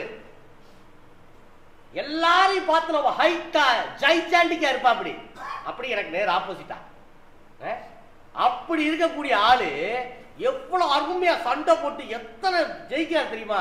தன்னுடைய வாழ்க்கையில முதல் பகுதியில தேவனுக்கு அப்படியே what expect God from him அப்படியே செஞ்சார். ஆனா ரெண்டாவது பகுதியில எதெல்லாம் எதிர்பார்த்தாலும் எதையுமே செய்யல, ராஜ்யபாரத்தை இறந்து போனார். கடைசியா சவுலும் அவருடைய பிள்ளைகளும் இறந்து போனார். யோனத்தானும் இறந்து போனார். எவ்வளவு அருமையான யோனத்தானுக்கும் தாவீதுக்கும் இந்த நட்பெல்லாம் நீங்க பார்த்தீங்கன்னா அவ்வளவு பிரம்மாண்டமா இருக்கும் பைபிள்ல. யோனத்தானே சொல்றாரு தாவீது கூட அந்த ராஜ்யபாரத்துக்கு வரட்டும்னு. எவ்வளவு ஒரு ஃப்ரெண்ட்ஷிப் பாருங்க. ஏங்க அப்பாவோட பையன் தான் அடுத்து வரணும் ராஜாவா, ஆனா அவர் சொல்றாரு தாவீது வரட்டும். அவ்வளவு நட்பு இருந்து வேஸ்டா போச்சு. கடைசி யார் வந்தா? ரகசியமாக அபிஷேகம் பண்ணப்பட்டு தாவீது ராஜா பொறுப்பை ஏற்றுக்கிட்டார். தாவீதும் உண்மையாகவே மிக சிறப்பாக 40 ஆண்டுகள் அந்த இஸ்ரவேலர்கள் ஆட்சி புரிஞ்சார். ஆனா அவரும் பச்சைபாடத்துல பாவம் பண்ணார். திருப்பி அவருடைய பையன் சாலமோன் வர்றாரு. அவரு அம்புட்டு பொண்டாட்டிகளை கட்டினா போக வேண்டியதுதான். அந்நிய ஸ்திரீகளை கட்டினா அவங்க என்ன பண்ணுவாங்க? நீ வா ஏன் சாமியை கூப்பிடுதான் செய்வாங்க. போச்சு. அங்க அவரு விக்கிரகாரவனை விழுந்து போனார். சரி, நம்ம டாபிக் குள்ள வரலாம். நம்ம அப்படியே டைவர்ட் ஆகி போக வேணாம். லான் லீனியர் நரேஷன் இன்னொரு நாளைக்கு ட்ரை பண்றேன். அதாவது பிதாக்களின் காலத்துல ஒரு குறிப்பிட்ட இடத்துல பலி செலுத்தினார்கள், மிருகங்களை பலி செலுத்தினார்கள். மோசையின் காலத்துல ஒரு பிதாக்கள் காலத்துல எங்க வேணா பலி செலுத்துறாங்க. மோசையின் காலத்துல ஒரு குறிப்பிட்ட இடத்துல பலி செலுத்துறாங்க, பிற பறவைகளையும் மிருகங்களையும் போஜனங்களையும் பலி செலுத்துறாங்க. இப்போ புது காலம்னு நம்ம வந்து உட்காந்துருக்கோம்ல, நம்ம என்னைக்காவது ஒரு ஆட்டை கொண்டு போய் தேவனுக்கு பலி செலுத்திருக்கோமா? இல்லை ஒரு மாட்டை கொண்டு போய் பலி செலுத்திருக்கோமா? ஏன் நம்ம செலுத்துறது இல்லை? ஓய், அப்புறம் பலி செலுத்த வேணாமா? சரிங்க, உங்களுக்காக ஒருத்தர் பலியா கொடுக்கப்பட்டார், ரைட், ஓகே. 1 பேதுரு 2ஆம் அதிகாரம் 5ஆம் வசனம் என்ன சொல்லுதுன்னு வாசிங்க ஒரு தடவை ப்ளீஸ், வாசிங்க. 1 பேதுரு 2ஆம் அதிகாரம். கற்களை போல ஆவிக்கேற்ற மாளிகையாகவும் இயேசு கிறிஸ்து மூலமாய் தேவனுக்கு பிரியமான ஆவிக்கேற்ற பலிகளை செலுத்தும்படிக்கு பரிசுத்த ஆசாரிய கூட்டமாகவும் கட்டப்பட்டு வருகிறது. அப்ப ஏதோ ஒண்ணு இருக்காங்க, எதையோ ஒண்ணு செலுத்த சொல்லியிருக்காருல்ல, என்னது அது? ஆனா நல்லா படிங்க அந்த வசனத்தை. என்ன சொல்லப்பட்டிருக்கு? ஆவிக்கேற்ற பலிகளை செலுத்த வேண்டும் அப்படி சொல்லப்பட்டிருக்கு. ஏங்க நல்லா தெரிஞ்சுக்கங்க, ஒரு இனம் தவறு செய்யும் பொழுது, பாவத்திலே விழுகும் பொழுது அங்கே மிருகங்களை பலி செலுத்தினார்கள், ரத்தம் தெளித்தது, தேவன் அந்த பலியை ஏற்றுக்கொண்டார் பிதாக்களின் காலத்துல. இங்கே 2வது மோசையின் காலத்திலே அந்த ஜனங்கள் தவறு செய்யும் பொழுது, தவறி விழும் பொழுது அவர்கள் தங்களுடைய பாவங்களுக்காக பறவைகளையும் மிருகங்களையும் போஜனத்தையும் பலி செலுத்தினார்கள். அங்கே ரத்தம் தெளித்து விழுந்தது. அந்த பிரதான ஆசிரியர் அதை வெட்ட வேண்டும், அந்த குடல்களை எரிக்க வேண்டும். எவ்வளவு போட்டிருக்கு வசனம். அப்ப தேவன் அதை ஏற்றுக்கொண்டார். எதுவுமே செய்ய மாட்டோம், இலவசமாய் பெற்றுக்கொண்ட அந்த ரட்சிப்புன்னு சொல்லிட்டு நான் பலியெல்லாம் செலுத்த மாட்டேன்னு சொல்ல முடியாது. இன்னைக்கு நீங்களும் நானும் பலி செலுத்த வேண்டும். நம்ம ஏன் நேரடியா பலி செலுத்துறது இல்லைன்னா, வசனம் என்ன சொல்லுது பாருங்க. 1 கொரிந்தியர் 5ஆம் அதிகாரம் 7ஆம் வசனத்தை வாசி பாருங்க. வேகமா வாங்க, நிறைய வசனம் இருக்கு. 1 கொரிந்தியர் 5ஆம் அதிகாரம் 7ஆம் வசனம் வேகமா வாசிங்க. ஆகையால் நீங்கள் புளிப்பில்லாதவர்களாய் இருக்கிறபடியால் புதிய 1:5-7 ஆகையால் நீங்கள் புளிப்பில்லாதவர்களாய் இருக்கிறபடியால் புதிதாய் பிசைந்த மாவாய் இருக்கும்படிக்கு பழைய புளித்த மாவை புறம்பே கழித்து போடுங்கள். ஏனெனில் நம்முடைய பஸ்காவாகிய கிறிஸ்து நமக்காக பலியிடப்பட்டிருக்கிறார். சோ இதனாலதான் நம்ம நேரடியா என்ன பண்றது இல்ல, பலி செலுத்துறது இல்ல. ஏற்கனவே நேரடியாக யார் நமக்காக பலியாக்கப்பட்டது? இயேசு பலியாக்கப்பட்டார். சிலுவை காட்சி நினைச்சு பாருங்க, எவ்வளவு ரத்தம் சிந்துச்சு இயேசுவுக்கு. முந்தின நாள் பசி பட்டினி, பாவம் இயேசு சாப்பிடல. கித்சமனே தோட்டத்துல போய் அழுது உருள்றாரு. அவருடைய வேர்வை ரத்தத்தின் பெருந்துளிகளாய் வெளியே வந்துச்சுன்னு டாக்டர் எழுதி வைக்கிறாரு இங்க வேதாகமத்தில் லூக்கால. சரிங்களா? ரொம்ப நொந்து போய் வந்து ஏண்டா கொஞ்ச நேரமாவது முடிச்சுக்க கூடாதான்னு கேட்கிறாரு. சரி வாங்க, மனுஷகுமாரன் காட்டி கொடுக்கப்பட்ட நேரம் வந்து விட்டதுன்னு சொல்லிட்டு வந்து அழகா அரெஸ்ட் பண்ணிட்டு கூட்டு போறாங்க. அவர் என்ன விஐபி மாதிரி நடத்தியா கூட்டு போயிருப்பாங்க? தரன்னு கண்டிப்பா இழுத்து போயிரு. ஏற்கனவே அவங்க பயங்கர காண்டில் இருந்தாங்க இயேசு மேல. பசியும் பட்டினியுமா நைட்டு ஃபுல்லா உட்கார வச்சு அலக்கழிக்கிறாங்க. அண்ணா கிட்ட கூட்டு போறாங்க, காய்பா கிட்ட கூட்டு போறாங்க. பசி மயக்கம். நீங்களும் நானும் அப்படி இருந்திருந்தோம்னா நிச்சயமா நைட்டோட நைட்டா போய் சேர்ந்திருப்போம். ஆனா இயேசு கிறிஸ்துவுக்கு நல்ல வலிமை இருந்தது. அடுத்த நாள் காலையில மினி மரணம் என்று சொல்லக்கூடிய சாட்டை அடி கொடுக்கப்பட்டது. நன்றாக பயிற்றுவிக்கப்பட்ட 2 போர் சேவகர்கள் அப்படியே ஒருத்தன் அடிச்சு எடுக்கும் போது இன்னொருத்தன் அடிச்சு எடுக்கணும். இதுதான் அவங்களுக்கு கற்றுத்தந்த விஷயம். அவர்கள் அந்த வாரில நுனியில அந்த எலும்பினால் செய்யப்பட்ட குட்டி குட்டி குண்டுகள் இருக்கும். அது அடிச்சு இழுக்கும் போது சதைகள் பிய்த்து கொண்டு வெளியே வரும். எவ்வளவு ரத்தம் போயிருக்கும் பாருங்க. அப்படியே உழுகிறனுடைய நிலம் போல இருந்துச்சுன்னு ஏசாயா எழுதி வச்சிருக்க. விரட்டி போட்டெல்லாம் அடிக்கிறாங்க சத்துன்னு. மண்டை கண்டையெல்லாம் மூஞ்சி வீஞ்சா பேர்ந்துருக்கு இயேசுவுக்கு. பத்தாக்குறைக்கு கொண்டு வந்து எதை வைக்கிறாங்க? தலையில முள்முடிய வைக்கிறாங்க. இயேசுவே வலிச்சிடும், பார்த்துப்பா மெதுவா வைப்பானா சொல்லியிருப்பாங்க. நல்லா வச்சு அமுக்குடா, என்ன மாதிரி பேசிக்கிட்டு தர்ற ஆளுன்னு சொல்லிட்டு மண்டையில வச்சு அமுக்கியிருப்பாங்க. முள்ளு குத்திருக்கு மண்டைக்குள்ள. நல்லா யோசிச்சு பாருங்க, எத்தனை முள்ளு குத்துச்சின்னு தெரியல, எவ்வளவு ரத்தம் மூஞ்சில வலிஞ்சிச்சுன்னு தெரியல. இது போக தூக்குடான்னு 50 கிலோ சிலுவையை தூக்க சொல்லி பொத்துன்னு விழுகிறாரு இயேசு. பாவம் பசி மயக்கத்துல. ஒரு செகண்ட் ஸ்டேஜில் முடியல வரனால போடா தூக்க முடியாது. இன்னொருத்தனை கூத்து அருமத்தியா ஊராக்காரனை கூட்டு தூக்குடா, நீ தூக்கு இட்டுவார். சிலுவையில் அடிக்கும் போது பார்த்துப்பா கை வலிச்சிடும் இயேசுவுக்கு அப்படின்னு சொல்லிட்டு கட்டையை அடிக்கும் போது இறக்கம் பார்த்துருப்பாங்க. அட்டி ஆணி எத்தாந்தண்டி ஆணியா இருந்தா இந்த கைக்குள்ள போய் கட்டையோட அடியில வரைக்கும் போகணும். அப்ப அந்த ஆணியோடைய வித்தை பாருங்க, நீங்க தடிமனை பாருங்க, அந்த ஆணியோடைய இதை பார்த்துக்குங்க. அதை அடிச்சு என்ன பண்ணணும்? அந்த ஆணியை திருப்பி விடணும். அப்படின்னாதான் நம்ம வீட்டில் அடிப்போம்ல, அடிச்சு திருப்பி விடுவோம்ல, பார்த்துருக்கீங்களா? இயேசு அப்படி தலையா திருப்பி போடணும். போட்டாத்தான் அது என்ன பண்ண முடியும், பண்ணணும். அப்ப இயேசு தொங்கணும் அந்த சிலுவையில. அப்ப எந்த அளவுக்கு எவ்வளவு ரத்தங்கள் வெளியே போயிருக்கும் பாருங்க. இயேசு கிறிஸ்து நமக்காக பலியாக ஒப்பு கொடுக்கப்பட்டு விட்டார். அதனாலதான் நம்ம என்ன பண்றது இல்ல, பலி செலுத்துறது இல்லை நேரடியா. ஆனா அதுக்காக நம்ம தப்பிக்க முடியாது, பலி செலுத்தாம தப்பிக்க முடியாது. சிலுவையில தொங்கும் போதும் அவர் என்ன பண்ணாரு, செத்து போயிட்டாரான்றதுக்கு டெஸ்ட் பண்றதுக்கு குத்தி பாக்குறாரு. யோசிச்சு பாருங்க, தண்ணியை கூட தொளிச்சு விட்டு பார்த்துருக்கலாம் உயிரோடு இருக்கலாம். குத்தி பார்த்து அப்படியே ரத்தமும் நீரும் வெளியே வந்ததா வேதம் இங்க எழுதிக்கிறோம். ஆக அவ்வளவு ரத்தங்களை சிந்தினார் இயேசு கிறிஸ்து. அந்த மிருகங்களை போல, இந்த மிருகங்களை போல, இந்த பறவைகளை போல இங்கே அவர் அப்படியே நமக்காக என்ன பண்ணாரு, பலியாக ஒப்பு கொடுத்தார். எபிரேயர்ல இன்னும் சொல்றாரு பாருங்க, எபிரேய ஆசிரியர் எவ்வளவு எழுதுறாரு பாருங்க. எபிரேயர் 7ஆம் அதிகாரம் 27வது வசனத்தை வாசி பாருங்க. அவர் பிரதான ஆசாரியர்களை போல முன்பு சொந்த பாவங்களுக்காகவும் பின்பு ஜனங்களுடைய பாவங்களுக்காகவும் நாடோறும் பலியிட வேண்டுவதில்லை. ஏனெனில் தம்மை தாமே பலியிட்டதினாலே இதை ஒரே தரம் செய்து முடித்தார். இப்ப புரிஞ்சு அந்த வசனம் தெளிவா புரிஞ்சுதானே?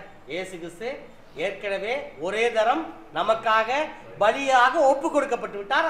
அதை அவரே என்ன பண்ணாரு, செய்து முடித்து விட்டார் என்று சொல்லப்படுகிறது. வித்திய ஒரு பிரமிஷன் தண்ணி குடிச்சுக்கிறேன்.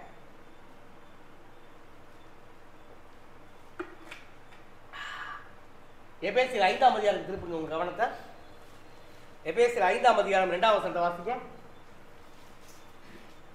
கிறிஸ்து நமக்காக நம்மை தேவனுக்கு சுகந்த வாசனையான காணிக்கையாகவும் பலியாகவும் ஒப்பு கொடுத்து நம்மில் அன்பு கூர்ந்தது போல நீங்களும் அன்பிலே நடந்து கொள்ளுங்கள்.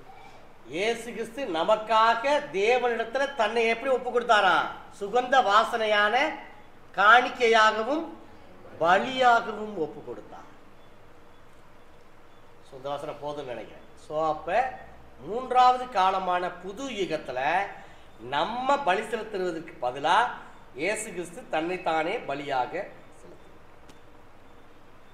இப்ப நம்ம வாய்ச்ச அந்த வசனத்துல 1 Peter 2ஆம் அதிகாரம் 5ஆம் வசனத்துல அப்ப நம்ம பலி செலுத்த வேண்டியதே இல்லையா அப்படின்னா இல்ல. நீங்க என்ன செய்யணும்? ஆவிக்குரிய பலிகளை செலுத்த வேண்டும். பூமிக்குரிய பலியை செலுத்த வேண்டாம். ஞாயிற்றுக்கிழமை ஆனவனே ஆளாளுக்கு ஒரு கடாயை பிடிச்சு வர வேணாம், ஒரு மாட்டை பிடிச்சு வர வேணாம், ஒரு புறா குஞ்சை பிடிச்சு வர வேணாம், எதுவும் பண்ண வேணாம். நீங்க அப்படி எதுவும் பண்ண வேணாம். அவ்வளோ செலவுப்பட்டு போய் செலவுலாம் பண்ணிட்டு நீங்க வாங்க வேணாம். ஆனா நீங்க சில ஆவிக்குரிய பலிகளை செலுத்தணும். இன்னைக்கு இதை தேவன் கண்டிப்பா உங்ககிட்ட எதிர்பார்க்கிறார். இதுல தப்பிக்கவே முடியாது. இந்த பலி நம்ம செலுத்தியே ஆகணும். ஏன்னா நம்ம பாவம் செய்யத்தான் செய்யறோம் இன்னமும். ஆமாவா இல்லையா? நமக்கு பாவம் இல்லை என்போமானால் நம்மை நாமே வஞ்சிக்கிறவர்களா இருப்போம் சொல்றோம். ஆக நம்மை நாமே வஞ்சிக்கிற நம்ம பல நேரங்களில் மற்றவங்களை கோவப்பட்டு பேசி போடுறோம், பொய் பேசி போடுறோம், தெரியாம பாவம் பண்ணி போடுறோம், தெரிஞ்சே வேற பாவம் பண்ணி போடுறோம் பல நேரத்துல. ஆனா இதுக்கெல்லாம் சொல்யூஷன் இருக்கு. என்னன்னா அவங்க எப்படி பலி செலுத்தி தேவன்கிட்ட கிருபை பெற்றுக் கொண்டார்களோ அதே போலவே நீங்களும் நானும் பலி செலுத்த வேண்டியது மிக அவசியமாக இருக்கு. இதுல ஃபர்ஸ்ட் நம்ம செலுத்த வேண்டிய பலியை குறித்து உங்கள் கவனத்தை ரோமர் 12ஆம் அதிகாரத்துக்கு திருப்பும்படியாக அன்பாய் வேண்டி கேட்டுக்கொள்கிறேன். ரோமர் 12ஆம் அதிகாரத்துல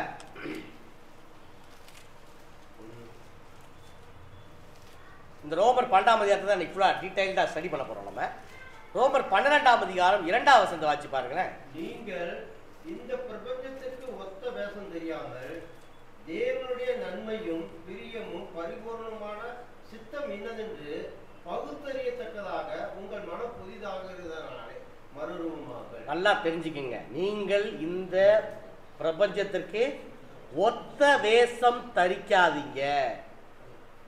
அப்படின்னா இன்னும் ரொம்ப எளிமையா சொல்லணும்னா நீங்கள் பரிசுத்தம் உள்ளவர்களாய் இருக்க வேண்டும் என்றுதான் அதனுடைய உண்மையான பொருள். ஏன்னா பிரபஞ்சத்திற்கு ஒத்த வேஷம் யார் தரிப்பா?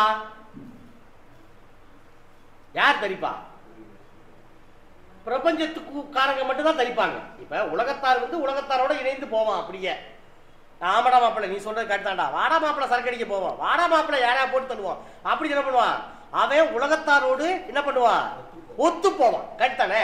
பாவம் செய்யறதுக்கு ஓடுவான். அவன் காலு ஓடும், அவன் கையை ஓடும், அவன் கண்ணு செய்யும், அவன் கை எல்லா வேலையும் செய்யும், பாவத்தெல்லாம் செய்யும்.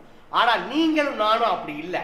இங்க வேதம் எவ்வளவு அழகா ரோமருக்கு பவுலாசிரியர் எழுதி வச்சிருக்காரு பாருங்க. நீங்கள் இந்த பிரபஞ்சத்திற்கு ஒத்த வேஷம் தரிக்காதீங்க. ஒருவேளை தரிச்சீங்கன்னா நீங்க யாரு? உலகத்தார். ஆனா நம்ம உலகத்தாரா இருக்கா? தேவன் நம்மளை தெரிஞ்செடுத்துக்கிட்டாரு. இவ்வளவு ரத்தத்தை இயேசு சிந்தினாரு. நம்ம பரிசுத்தம் உள்ளவர்களா இருக்க வேண்டும். இதுதான் நம்ம செலுத்த வேண்டிய முதல் பலியாக இருக்கிறது. ஆவிக்கேற்ற பலி ஆவிக்கேற்ற பலின்னு படிச்சோம்ல. ஆக பரிசுத்தம் உள்ளவர்களா இருக்க வேண்டும் என்பதே தேவன் எதிர்பார்க்கக்கூடிய முதல் பலியாக இருக்கிறது. வெட்டிட்டோம் முதல் ஆட்டை. எப்படி? பரிசுத்தமாய் நம்முடைய வாழ்க்கையிலே நடந்து. வெளிப்படுத்த விசேஷம் 7ஆம் அதிகாரம் 13வது வசனத்தை வாசித்து பார்க்கும்படியாக அன்பை வேண்டி கேட்டுக் கொள்கிறேன். வெளிப்படுத்த விசேஷம் 7:13 என்ன சொல்றாரு பாருங்க.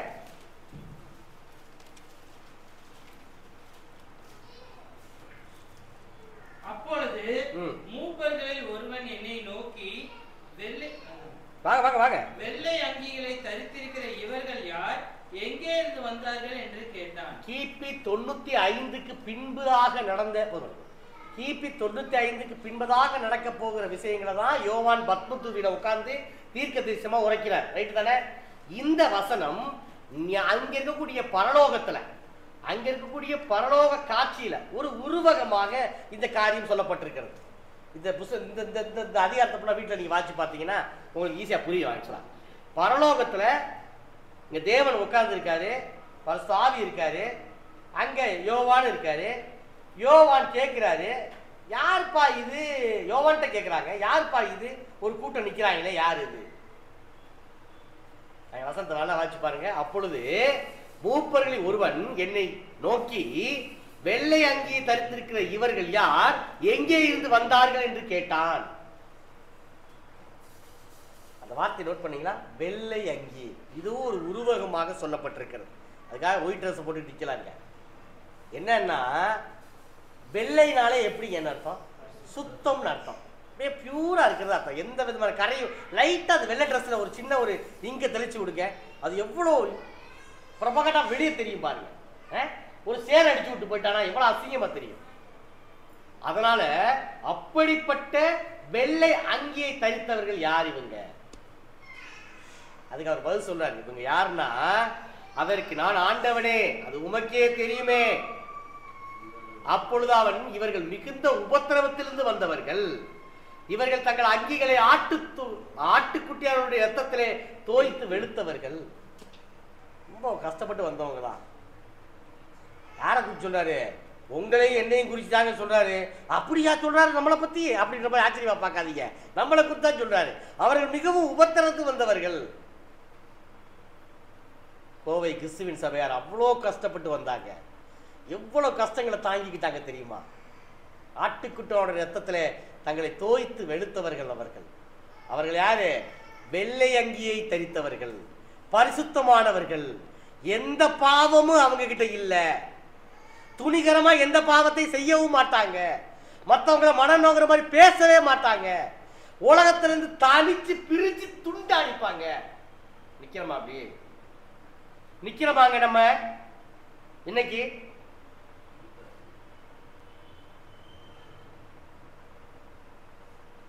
நிக்கணும். நிக்கிறதுக்கு தான் நான் வந்திருக்கேன் 70 கிலோமீட்டர் டிராவல் பண்ணி.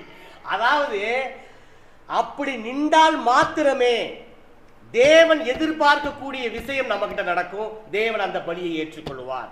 நீங்க பலியே செலுத்தலைன்னா, எப்படி இயேசு அழகா ஒரு விளக்கம் கொடுக்கிறாரு, ஒரு 3 ஊமை சொல்றாரு. ஒரு பரலோக ராஜ்யம் ஒரு மனுஷன் கண்டுபிடிக்கக்கூடிய எப்படி இருக்கு? புதையலுக்கு ஒப்பாக இருக்கிறது. அதே பரலோக ராஜ்யம் நல்ல முத்துக்களை தேடுகிற வியாபாரிக்கு ஒப்பாக இருக்கிறது. அடுத்து சொல்றாரு, பரலோக ராஜ்யம் வலைக்கு ஒப்பாக இருக்கிறது. அந்த வலையில எல்லாமே கலந்து வெளியே வரும். எங்க? கிடக்கிற ஓரத்துக்கு வந்துட்டு நமக்கு தேவையானது என்ன? மீன். தானே வலை போட்டோம். மீனை தவிர உள்ள என்ன இருக்கும்? குப்பைகள் இருக்கும், கூலங்கள் இருக்கும். எல்லாத்தையும் என்ன பண்ணுவாங்க? சேர்த்து ஓரமா ஒதுக்கி என்ன பண்ணி வச்சுட்டுவாங்க? திரும்பி நீ கடலுக்குள்ள போகாதபடிக்கு தீய பொருத்தி போட்டுருவாங்க. அப்படிதான் வசனம் சொல்லுது, நான் சொல்லல. அங்க என்ன பண்ணுவாங்க? சுட்டெரிக்கப்படுவார்கள் என்று சொல்லப்படுகிறது. அந்த குப்பையும் கூலமா நம்ம இருக்கிறோமா, இல்ல மீனா இருக்கிறோம்?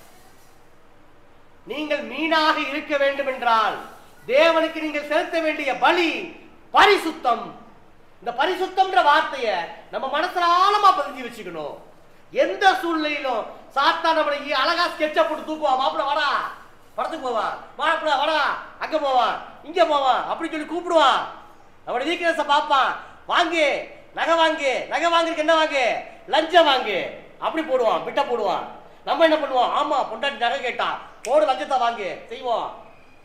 போச்சா பரிசுத்தம்? போச்சா? வெள்ளை அங்கி தரித்தவர்கள் அவர்கள் அப்படின்னு நம்மளை குறிச்சு சர்டிபிகேட் கொடுக்கிறாரு யோவான் அங்க. ஆனா நம்ம எப்படி தெரியுமா? அப்படி வாழ்ந்தோம்னா எப்படி தெரியுமா போய் நிற்பாங்க? சாக்கடைக்குள்ள முக்கி எடுத்தா எப்படி இருக்கும்? வெள்ளை ட்ரெஸ்ல அப்படி நிற்போம், கொடூரமா. அப்படி கேட்பாங்க நம்மளை பார்த்து, வெள்ளை அங்கி தரித்தவர்கள் இவர்கள். தயவுசு அவனை அப்படியே அனுப்பி கொடுப்பா, நரகத்துக்கு எடுத்து வர ஆண்டவர். எதுக்கு? Why wasting my valuable energy and time. தேவையில்லை, அவன் அனுப்பு. அவன் எப்படி வாழ்ந்தான் தெரியுமே வாழ்க்கையில. இந்த பிரபஞ்சத்திற்கு நீங்கள் ஒத்த வேஷம் தரிக்கவே கூடாது. எவ்வளவோ வாய்ப்புகள் வரும், வேண்டாம். தனித்து நிக்கணும். நான் யாரு? ஐ அம் a கிறிஸ்டியன். கிறிஸ்து அவன், கிறிஸ்து எனக்குள்ள இருக்கிறாரு. கிறிஸ்து எப்படி தன்னை முழுமையாக தேவனுக்கு ஒப்பு கொடுத்து தன்னுடைய பரிசுத்தத்தை காத்து கொண்டாரோ, அவர் எவ்வளவு வாய்ப்பு கிடைச்சிச்சு, எவ்வளவு டெஸ்ட் வச்சாங்க சாத்தான். அழகா வசனத்தை வச்சு எவ்வளவு அழகா டேக்கிள் பண்ணாரு. உன் தேவனாய கர்த்தரை பரீட்சை பார்க்காது இருப்பதாயா. என்ன ஒரு வார்த்தை. நம்மளா இருந்தா ஏடாடே 40 நாள் பசிங்க, ஒரு நாள் 2 நாள் கிடையாது, 40 நாள் பசி. இந்த கல்லுகளெல்லாம் அப்பங்கள் ஆக்கணும். நம்ம என்ன பண்ணிட்டு இருப்போம்? அண்ணன் நம்மளோட சூழ்நிலை எப்படி இருந்திருக்கோம்? அப்பமும் வேணா இப்பவும் வேணா பிரியாணியா மாறு அப்பட்டும் அப்படின்னு சொல்லிட்டு பிரியாணிக்குள்ள போய் விழுந்திருப்போமா இல்லையா? நம்ம 40 நாள் பசி வருது. தேவனுடைய வாயிலிருந்து பிறப்பக்கூடிய வார்த்தையினாலே மனுஷன் பிழைப்பான். எவ்வளவு அழகா டேக்கிள் பண்ணாரு. இதுதாங்க பரிசுத்தம். உங்களுக்கு எனக்கும் எவ்வளவு வாய்ப்புகள் கொடுக்கப்பட்டிருக்கு சாத்தானோட சண்டை போடுறதுக்கு. ஆனா நம்ம என்ன பண்ணிருக்கோம்? நான் எப்படி நீ நரகத்தான் போற, உனக்கு கம்பெனிக்கு நான் வரேன், வா போவா அப்படின்னு என்ன பண்ணிருப்போம்? அவங்க கூட தோல்ல கை போட்டு போய்கிட்டே இருக்கோம். அப்ப நம்ம செலுத்துறமா பலி தேவனுக்கு? பரிசுத்தமா இருக்கப்பாங்க. எப்ப பார்த்தாலும் எங்களை திட்டுறதுக்கே நீ அங்கிருந்து இங்க வருவியாடா? எங்களுக்கு நாங்க பரிசுத்தமா இருந்தா என்ன, இல்லைன்னா என்ன? ஒரு ஆசீர்வாத வசனங்களை சொல்லி விட்டு கழுதைய போவையா? எப்ப பாரு வந்தவனை கேள்வி கேட்டு எங்களை அசிங்கப்படுத்திக்கிறியாடா? தயவுசெய்து தப்பா எடுத்துக்கிறாய். வேதம் நம்மளை கடிந்து கொண்டு என்ன பண்ணும்? புத்தி சொல்லும். பல நேரங்கள்ல நம்முடைய பரிசுத்தம் இப்படித்தான் இருக்கு, கேள்விக்குரியாதான். சில நேரங்களில் வாய்ப்பு கொடுக்கப்படும், வேணான்னு நினைப்போம், அந்த பாவத்தை செய்ய வேணான்னு நினைப்போம். ஐயோ செஞ்சிட்டோம்னா போச்சே, யாராவது பார்த்துருவாங்களா, என்ன ஆக போதே நினைச்சு அங்க சுச்சுவேஷன் அப்படி நம்ம என்ன பண்ணோம்? கவர்ந்து இழுக்கும். மாப்பிள்ள இடு இடு இடு இடுன்னு அப்படி என்ன பண்ணிடுவான்? கடைசியா சரண்டர் ஆயிடுவான். எத்தனை வாய்ப்புகள் நமக்கு கொடுக்கப்பட்டது சாத்தானோட சண்டை போடுறதுக்கு. எத்தனை முறை வாய்ப்புகள். இதே நீங்க ஸ்கூல்ல பாருங்களேன், சிம்பிள். ஸ்கூலுக்கு லேட்டா போனா நம்ம ஃபர்ஸ்ட் வாயிலிருந்து வரக்கூடிய வார்த்தை என்னவா தான் இருக்கு? பஸ் லேட்டு, இல்லைன்னா டயர் பஞ்சரு, எதையா ஒன்று சொல்றோம். செத்த சோம்பேறி, நீ லேட்டா எழுந்திரிச்சுன்னு சொல்ல வேண்டியது. அவர்கிட்ட சொல்றமா என்னைக்காவது வார்த்தையாட்ட? சாரி சார், நான் காலையில் லேட்டா எழுந்திரிச்சிட்டேன், என்னோட சோம்பேறி தன்றாங்க, நீ லேட்டா வந்தேன் சொல்லி பாருங்க. 2 அடிதான் அப்படி விழுந்து போகுது. உண்மையா சொல்லியிருக்கீங்க. ஆனா நம்ம வாயிலிருந்து முதல்ல என்ன வருது? பஸ் லேட்டு, டயர் பஞ்சு. What can I to? Nothing I can't to, please forgive me அப்படின்றான். இன்னும் கொஞ்சம் லேட்டாக போனோம்னுக்கு அப்படியே லீவ் எழுதி கொடுத்துறோம். பத்திரிக்கையில் பல நேரங்களில் ஆஃபீஸ்லாம் போகிற தான் பண்ணுவாங்க. எடுத்துக்கிறதுக்கு அப்படியே லீவ் கிட்டமாக கிட்டு. ஏங்க பொய் பேசுறதுங்கிறது சர்வ சாதாரணமாக நம்ம வாயிலிருந்து வருது. சில நேரத்தில் அதனுடைய உண்மையான ஒரு ஆபத்தை உணராமல் நம்ம என்ன பண்ணுறோம்? அசால்ட்டாக சொல்லிடுறோம். காசு இருக்கும் உங்கள் கையில், ஒருத்தர் ஒரு ஃப்ரெண்டு உங்கள்கிட்ட கேட்பான் காசு, ஆனால் அவனுக்கு கொடுக்கக்கூடாதுன்னு முடிவு பண்ணிட்டீங்க நீங்கள். ஆனால் அதுக்காக என்ன சொல்லுவீங்க? ஃபஸ்ட் எடுத்த உடனே உங்கள்கிட்ட காசு இல்லேம்பீங்க. உண்மை தானே? ஆமாம் தானே? எத்தனை தடவை இந்த வாய்ப்பு நடந்திருக்கு. டேய் மாப்பிள்ள அர்ஜென்ட்டாக 500 போட்டுருவா. டேய் மாப்பிள்ள காசு இல்லைடா, ஆனால் அக்கௌண்ட் 5000 இருக்கு. பொய். அது பொய்யினே தெரியாத அளவுக்கு என்ன ஆயிடுச்சு? நம்ம மனசு மறத்து போயிருச்சு. நம்ம செய்யக்கூடிய விஷயமே பாவம்னே தெரியாம மறத்து போயிருச்சு. அப்புறம் எங்கிட்ட பரிசுத்தமா வாழ்றது வாழ்க்கையில எப்படி தேவனுக்கு பலி செலுத்துறது? ஏங்க அவங்க உண்மையா செலுத்துறாங்க. உண்மையாவே பிதாக்கள் காலத்துல அவங்க தேவனுக்கு பயந்து அந்த ஆட்டை கொண்டு போறதுக்கு அவ்வளவு முதல் தரமா கொண்டு போவாங்க. பர்ஃபெக்டா இருக்கும் அந்த ஆடெல்லாம் கொண்டு போகுது. நல்லா யோசிச்சு பாருங்க. அங்க ஆரம்ப காலத்துல ஆதாம் பிள்ளைகள்கிட்ட கேட்கும் போது அந்த காணிக்கை விஷயத்துல என்ன வந்துச்சு?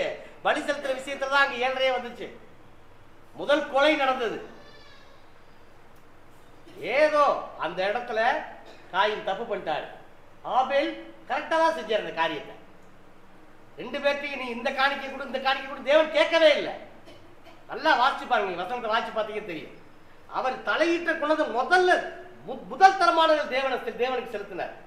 ஆனா காயின் நம்ம தேவன் தானே, என்னத்தையாவது செலுத்துவோம். இன்னைக்கு நம்ம காணிக்கை போடுறோம்ல, கிழிஞ்ச ரூபா, கிழிஞ்ச செல்லாத காசு, அதெல்லாம் போட்டு பார்த்தீங்களா?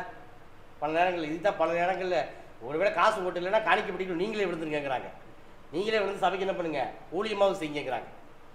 காணிக்கை செலுத்தும் போது பயபக்தியா செலுத்தணும் தேவனுக்கு. ஏன்னா அதுவும் தேவனுக்கு நீங்க செலுத்தக்கூடிய ஒரு பலியே. அதை நம்ம பின்னாடி வருவோம் அந்த சாப்டருக்கு. சரியா? 1 மணி நேரம் என்ன பேச சொல்லிக்கிறது ஏன் முடியல? கிட்ட 1 மணி நேரம் பேசுறது செத்தாண்டா எதிரி. ரைட், வாங்க இன்னைக்கு ஒரு 7 பலியை பத்தி பார்த்துடலாம். முதல் பலியில தான் டிராவல் பண்ணிருக்கோம். ஆக பரிசுத்தம் நம்ம செலுத்தக்கூடிய முதல் பலியாக இருக்கிறது. இன்னைக்கு முடிவு பண்ணிக்கிறோம், எந்த சூழ்நிலையிலும் பாவம் நெருங்கி நம்மளை வந்துச்சுன்னா அதை என்ன பண்ணணும்? தள்ளி விட்டு விட வேண்டும். அதன் நிமித்தம் நமக்கு என்ன விதமான ஒரு பெனிஃபிட் கிடைச்சாலும் நோ, தேவையில்லை. நீ கிறிஸ்தவனா இருந்தனா உனக்கு வேலை கிடையாது. நீ வேணா நீ இந்து மதத்துக்கு மாறிடு, உனக்கு நான் வேலை கொடுக்குறேன்னா அந்த வேலையவே உதறி தள்ளி விட வேண்டும். எனக்கெல்லாம் அந்த வாய்ப்பு நிறைய நடந்திருக்கு. நான் ஜெயிச்சிருக்கேன். அதில் ஆக்சுவலாக உங்களுக்கும் அந்த வாய்ப்பு நிறைய கொடுக்கப்படும். செய்யுங்க, அப்பதான் பரிசுத்தமா பாரு. அது எப்படி வாழ்றா பாரு, ஆளு பரிசுத்தமா இருக்காண்டா. இன்னைக்கு நம்ம நடந்து போகும்போது நம்மளை எத்தனை பேர் இப்படி சொல்றாங்க? சொல்றாங்களா? யாராவது சொல்றாங்களாங்க? பக்கல் நடந்து வராம சாயங்காலம் ஆக அவனை மீட் பண்ணலாம். எங்க 7ஆம் நம்பர் கடையில பக்கத்துல உட்காந்துருப்பானே அப்படின்ட்டு நம்மளை குறித்து அப்படிப்பட்ட சர்டிபிகேட் கொடுக்குறாங்க. அப்ப வேர் இஸ் த பரிசுத்தம்? இல்லையே. இங்க வேதம் ரொம்ப தெளிவா சொல்லுது. ரோமர் 6ஆம் அதிகாரம் 32ஆம் வசனத்தை வாசி பார்த்தீங்கன்னா, வேகமா வாசிக்க. ரோமர் 6:32. இன்னொரு ஆள் 1 பேதுரு 1ஆம் அதிகாரம் 14 வரைக்கும் கையில் எடுத்து வச்சுக்கோங்க. மணிக்கு 22. ரோமர் 6:22. இப்பொழுது நீங்கள் பாவத்தினின்று விடுதலை ஆக்கப்பட்டு தேவனுக்கு அடிமைகளானதினால் பரிசுத்தமாக்குதல் உங்களுக்கு கிடைக்கும் பலன். பார்த்தீங்களா? நல்லா பார்த்துக்க, இந்த வசனத்தை நல்லா கவனமா படிங்க. நீங்க பாவத்துக்கு என்ன பண்ணிட்டீங்க? அடிமையா போகக்கூடாது. அப்படி நீங்க போயிட்டீங்கன்னா அது என்ன சொல்லுதோ அதுபடிதான் நீங்க என்ன பண்ணுவீங்க? கேட்டு நடப்பீங்க.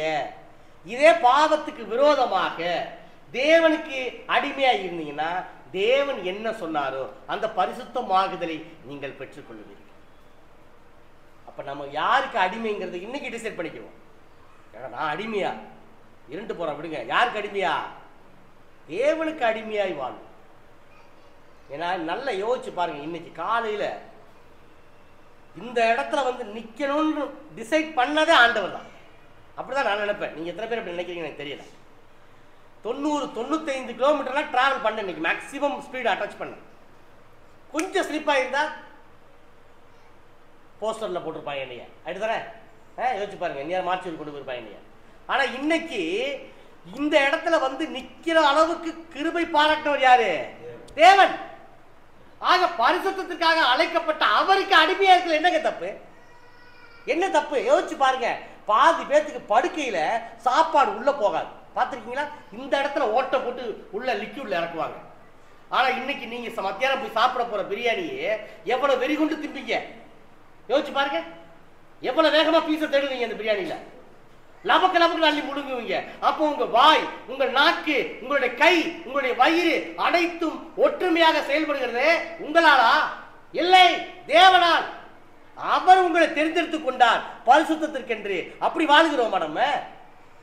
காலையில சூரியன் கரெக்டா உதிக்குது. எப்ப உதிக்க ஆரம்பிச்சு? 4100 ஆண்டுகளுக்கு முன்பாக உதிக்க ஆரம்பிச்ச அந்த சூரியன் இன்னைக்கும் தன் கடமையை சரியாக செய்கிறது. கரெக்டா சாயங்காலம் மறையுது. இன்னைக்கு காத்து நமக்கு இலவசமாக கிடைக்கிறது. அன்னைக்கு அடிச்ச காத்து இன்னைக்கே அடிக்குது. அது தன் கடமையை சிறப்பாக செய்கிறது. அவரால் படைக்கப்பட்ட மனித பதர்களாகிய நாம் தான் அவர் சொல்லக்கூடிய காரியங்களை கேட்காமல் சாத்தானுடைய வார்த்தைக்கு கீழ்பட்டு பல நேரங்களிலே பாவத்திலே போய் விழுந்து விடுகிறோம். ஏற்கனவே அவர் ரொம்ப ரத்தத்தை சிந்திதாக நம்மளை கஷ்டப்படுத்தி சம்பாதிச்சு வச்சிருக்காரு. திரும்ப திரும்பமாக பாவத்தில் போய் விடுகிறது. கழுவப்பட்ட பன்றி தான் கழுவின சேத்திலே போய் திரும்பி புறண விழுது போல நாய் தான் கக்கினதை தானே திரும்பி திங்கக்கூடிய அருவருப்பான காரியத்தை போல அல்லவா பல நேரங்கள் நம்ம செஞ்சுக்கிட்டு இருக்கோம். எத்தனை பாவங்களை செய்யறோம் தெரியுமா இன்னைக்கு நம்ம? இதுக்காகவா தேவன் உங்களை என்னை படைத்தார்? யோசிச்சு பாருங்க பிரியமான பிள்ளைகளை. நீங்கள் பரிசுத்தம் உள்ளவராக வேண்டும் என்பதே அவருடைய சித்தமாய் இருக்கிறது. நான் பரிசுத்தர், ஆகையால் நீங்களும் பரிசுத்தராயிருங்கள் என்று எழுதியிருக்கிறதே. ஏங்க, அவர் பரிசுத்தரா இருக்காரு, ஆனா அவருடைய பிள்ளைகள் பரிசுத்தமா இல்லைன்னா ஊர் கழுவி ஊத்தாது. அப்ப எப்படி இருக்கான், பிள்ளை எப்படி இருப்பாரு கேட்பாங்கல்ல. ஆனா இன்னைக்கு நீங்கள் நானும் பரிசுத்தமாக இருக்கோம். மனசாட்சியை கை தொட்டு பதில் சொல்லுங்கள்.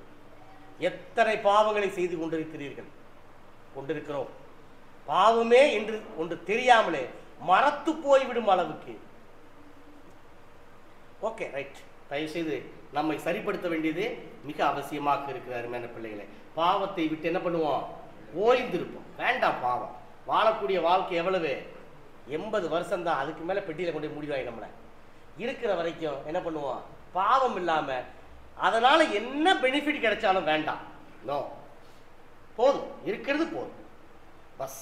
என் வாழ்க்கை இத்தோட நான் நிப்பாட்டிக்கிறேன். பறக்கணும் பறக்கணும், அதை வாங்கி சேர்க்கணும், இதை வாங்கி செத்து போறியாப்பா. நீ எதை வாங்கினாலும் என்ன பண்ண முடியாது, உன்னைய நீ அனுபவிக்க முடியாது. இதை நான் சொல்லலை, வேதம் சொல்லுகிறது, மிக தெளிவாக சொல்லுங்க. நிறைய இடங்கள்ல அவ்வளோ டீட்டெயிலாக சொல்றாரு. நீ சம்பாதிக்கிற, ஆனால் நீ சம்பாதிச்சீங்கள நீ அனுபவிக்க முடியலையே. உனக்கு என்ன தெரியுமா இன்னைக்கு ஒரு சந்தோஷம், ஒரே சந்தோஷம் அப்படின்னு பைபிள் என்ன சொல்றது? வேதத்தில் இவ்வளோ அழகாக சொல்றாரு சாலமோன். எல்லாத்தையும் அனுபவிச்சுட்டு சொல்ற எழுதுற. இன்னைக்கு உனக்கு சந்தோஷம் என்ன தெரியுமா? புசிக்கிறது குடிக்கிறது மட்டும்தான். நல்லா சாப்பிடு, நல்லா தேவனுக்கு மகிமையா வாழு. போதும். அதை சேர்க்கிறேன், இதை சேர்க்கிறேன், அதை தூக்கி நிமித்துறேன், வானத்தை கவுத்துறேன், பூமியை பிளக்கிறேன், ஒன்றும் முடியாது. வேஸ்ட். 200 வருஷம் உயிரோடு இருக்க முடியுமா நம்மளால? 200. அப்புறம் இருந்தால் 900 வருஷம் இருந்தாருன்னா அது வேற. அந்த காலகட்டங்கள் வேறு. 200 வருஷமும் பார்க்கவே முடியாது. நான் நேற்று எதேச்சா டக்குன்னு திருப்பும் போது 2000க்கு பதிலாக 3000 கேலண்டரை திருப்பிட்டேன். காரணத்துக்கு ஆச்சரியமா இருந்துச்சு. 3000 உயிரோடு இருப்ப மாட்டான்ட்டு. அப்புறம் தான் யோசிச்சு நானே தலையில் கொட்டிக்கிட்டேன். வாய்ப்பே இல்லைடா, 2070 தாண்டதே பெரிய விஷயம் இருக்கு. எங்கிட்டு போறது அவ்வளவு தூரம். ஆக பரிசுத்தம் என்ற பலியை நாம் செலுத்துவதற்கு முதல்ல இப்ப 2வது பலியை செலுத்தலாம். உங்கள் கவனத்தை ரோமர் 12ஆம் அதிகாரம் 9ஆம் வசனத்தை செலுத்துங்க. ரோமர் 12:9 என்ன சொல்லுது பாருங்க. உங்கள் அன்பு மாயமற்றதாய் இருப்பதாக தீமையை வெறுத்து நன்மையை பற்றி கொண்டிருங்கள். சோ ஆக நம்ம செலுத்த வேண்டிய அடுத்த பலி என்னன்னு தெரிஞ்சிச்சா? ஒரு மணி நேரம் ஆச்சு. என்ன தெரிஞ்சிச்சா? அன்பு. அன்பு செலுத்துதல் தான் நம்ம செலுத்தக்கூடிய பலியிலேயே சிறந்த பலியாக இருக்கிறது.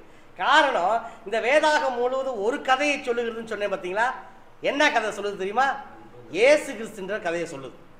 இயேசு கிறிஸ்து அன்பானவராகவே இருந்தார். யோசிச்சு பாருங்க. அப்போஸ்தலர் சொல்றாரு, அவர் நன்மை செய்கிறவராய் சுற்றி திரிந்தார்னா அவங்கள மேலெல்லாம் அன்பு கூர்ந்தார். அதனாலதான். ஆனா இன்னைக்கு நீங்களும் நானும் பக்கத்தில் இருக்க சகோதர சகோதரிட்ட அன்பு கூறுறோமா? இல்ல வேலை பார்க்குற இடத்துல இருக்கக்கூடிய அன்பு கூறுறோமா? அவங்களுக்காக இயேசு கிறிஸ்து மரிச்சிருக்காங்கன்றதுக்காக வேண்டி அவங்ககிட்ட அன்பு கூர்ந்து செய்தியை சொல்லியிருக்கிறோமா? ஆட கருமமே பொண்டாட்டிக்கிட்ட அன்பு கூறுறோமாங்க. பல நேரங்களும் கொடூரமான மூஞ்சியத்தாங்க காமிக்கிறோம் அவங்க கிட்ட. யோசிச்சு பாருங்க. அப்படி இருப்பான் ஆளு. இங்க பார்த்தா அவ்வளவு சாந்தமா இருக்கான் ஆளு. இப்ப நல்லா கிடைப்பா ஆளு. அப்படி வீட்டுக்கு போனா ஆறாம போற போடுறி ஒரு ஒன்னெல்லாம் கட்டினதுக்கு நானு அப்படி இதெல்லாம் கேஷ்ல வரும் தெரியுமா? பாத்துங்க வீட்டுல நம்ம டம்மி பீஸ் நம்ம அது நமக்கே தெரியும். ஆனா அவள்கிட்ட தான் காட்டும். ஏன்னா திருப்பி அடிக்க மாட்டான்ல. பல நேரத்தில் விழுந்துருது. அது வேற மேட்ரு. அதை தொடச்சி விட்டு போயிடுவோம். நாளைக்கு கம்மி அடிக்கிறீங்க அப்படின்னு போய்கிட்டே இருப்போம். பாத்துக்கீங்களா? நம்ம அன்பு செலுத்துறதுங்கிறது, அந்த அன்புங்கிற வார்த்தையே ஒரு எவ்வளவு ஒரு ஃபீலான வார்த்தை பாருங்க. சிறு வயதுல இந்த ஹார்மோனுடைய மாற்றங்கள் நடக்கும்போது இந்த காதல் அப்படிங்கிற வரும்போது அந்த அன்பு எவ்வளவு என்னென்னு செய்ய சொல்லுது. டபக்குன்னு ரத்தத்தால என்னென்னத்தையும் எழுதுறான், பேரெல்லாம் எழுதுறான். எதுக்குடாது வருதா, ஏதுடா எப்படா வருது? இதெல்லாம் ஹார்மோன் செய்யற வேலையாம. ஏன்னா கொஞ்ச நாள் கழிச்சு அதே லவ் பண்ண மனைவியை கல்யாணம் பண்ணக்கு அப்புறம் மூஞ்ச காக்காமிக்க கொடூரமா. அப்ப அப்படி இருந்தேடா, அது வேற இது வேற. சபையில பாருங்க ரெட்ட வேஷம் போடுவேன் நம்மால். நல்லா யோசிச்சு பாருங்க. சில நேரங்களில் சில பேர்த்த மட்டும் அன்பு கூறுவா, சில பேர்ட்ட அன்பு கூற மாட்டேன். காரணம் அவங்க ஏற்றத்தாழ்வு உண்டாக்க அந்த இவன் இப்படி இவன் எப்படி. வேதம் ரொம்ப தெளிவா சொல்லுதுங்க. நம்ம சொன்ன அந்த 4100 ஆண்டு சரித்திரமும் சொல்லக்கூடிய ஒரே விஷயம் அன்பு. அன்பு வெரி வெரி வெரி இம்பார்ட்டன்ட். அதனாலதான் இயேசு சொன்னாரு, இந்த ஹோல் நியாயப்பிரமாணத்தை ஃபுல்லா வளைச்சு பிடிச்சு கம்ப்ளீட்டா ஆக்கி கொண்டாந்து ஒரு இடத்துல நிப்பாட்டினாரு. உன்னிடத்தில் அன்பு கூறுவது போல பஸ் கூறுறோமா? அன்பு கூறணும்னா அதுக்குள்ள ஒளிஞ்சிருக்கக்கூடிய விஷயம் என்ன தெரியுமா? ஃபர்ஸ்ட் தாழ்மை தான். உங்களை நீங்க ஒரு பெரிய ஆள் நினைக்கவே நினைக்காதீங்க. ரொம்ப சாதாரணமான ஆள் நினைங்களேன். ஆட்டோமேட்டிக்கா நீங்க அடுத்த என்ன பண்ண போயிருவீங்க? அன்பு கூற போயிருவீங்க. தயவுசெய்து அன்பு கூறுங்க. நீங்க லோன்ல கடை வாங்காதீங்க, பர்சனல் லோன் வாங்காதீங்க, அடுத்தவங்கிட்ட கைமாத்து கடை வாங்காதீங்க. எதுல மட்டும் கடை வாங்குங்க? அன்பு கூறுறதுல மட்டும் கடன்படுங்கன்னு வேதம் ரொம்ப தெளிவா. ஆனா நம்ம என்ன பண்றோம் தெரியுமா? பர்சனல் லோன் போடுறோம், ஹவுசிங் லோன் போடுறோம், சொசைட்டி லோன் போடுறோம், எல்லா லோனையும் போட்டு கடனாளியா இருக்கான். ஆனா சகோதரன்ட்ட அன்பு கூடுறதுக்கு கடன் பண்ணவே மாட்டேங்கிறான். ஏன்னா அவன் அன்பெல்லாம் வச்சு ஒரு பிரோஜனம் இல்லடா. ஏண்டா உன் அன்பை வச்சு ஒரு 1/2 கிலோ அரிசி கொடுப்பாயா கடையில அப்படின்னு நினைக்கிறோம் நம்ம. ஆனா வேதம் சொல்லுகிறது, நீ எனக்கு செலுத்த வேண்டிய பலியில முக்கியமான பலி எது? அன்பு செலுத்த வேண்டியது. செலுத்துறப்பா தயவு செய்து ப்ளீஸ் இன்னைக்கு நம்ம சேஞ்ச் பண்ணுவோம். தேவன் இந்த பலியை எதிர்பார்க்கிறார் நம்ம கிட்ட. எவ்வளவு அழகா சொல்றாரு பாருங்க. வசனத்தை திருப்பி ஒரு வாட்சி பாருங்க பிரதர். அதே சமயத்தை பாருங்க, பொய் மானம் பண்ணக்கூடாது. ஜான் பிரதர் பார்த்து பிரதர் நல்லா இருக்கீங்களா, இந்த மூஞ்சி மோரக்கட்டையை பார்த்து இதெல்லாம் எதுக்கு இருக்குன்னே தெரியல, இதுதான் மாய்மானம். புரியுதா உங்களுக்கு? பல பேர் வீட்டுக்கு வரும்போது பார்த்துருப்பீங்களா நீங்க?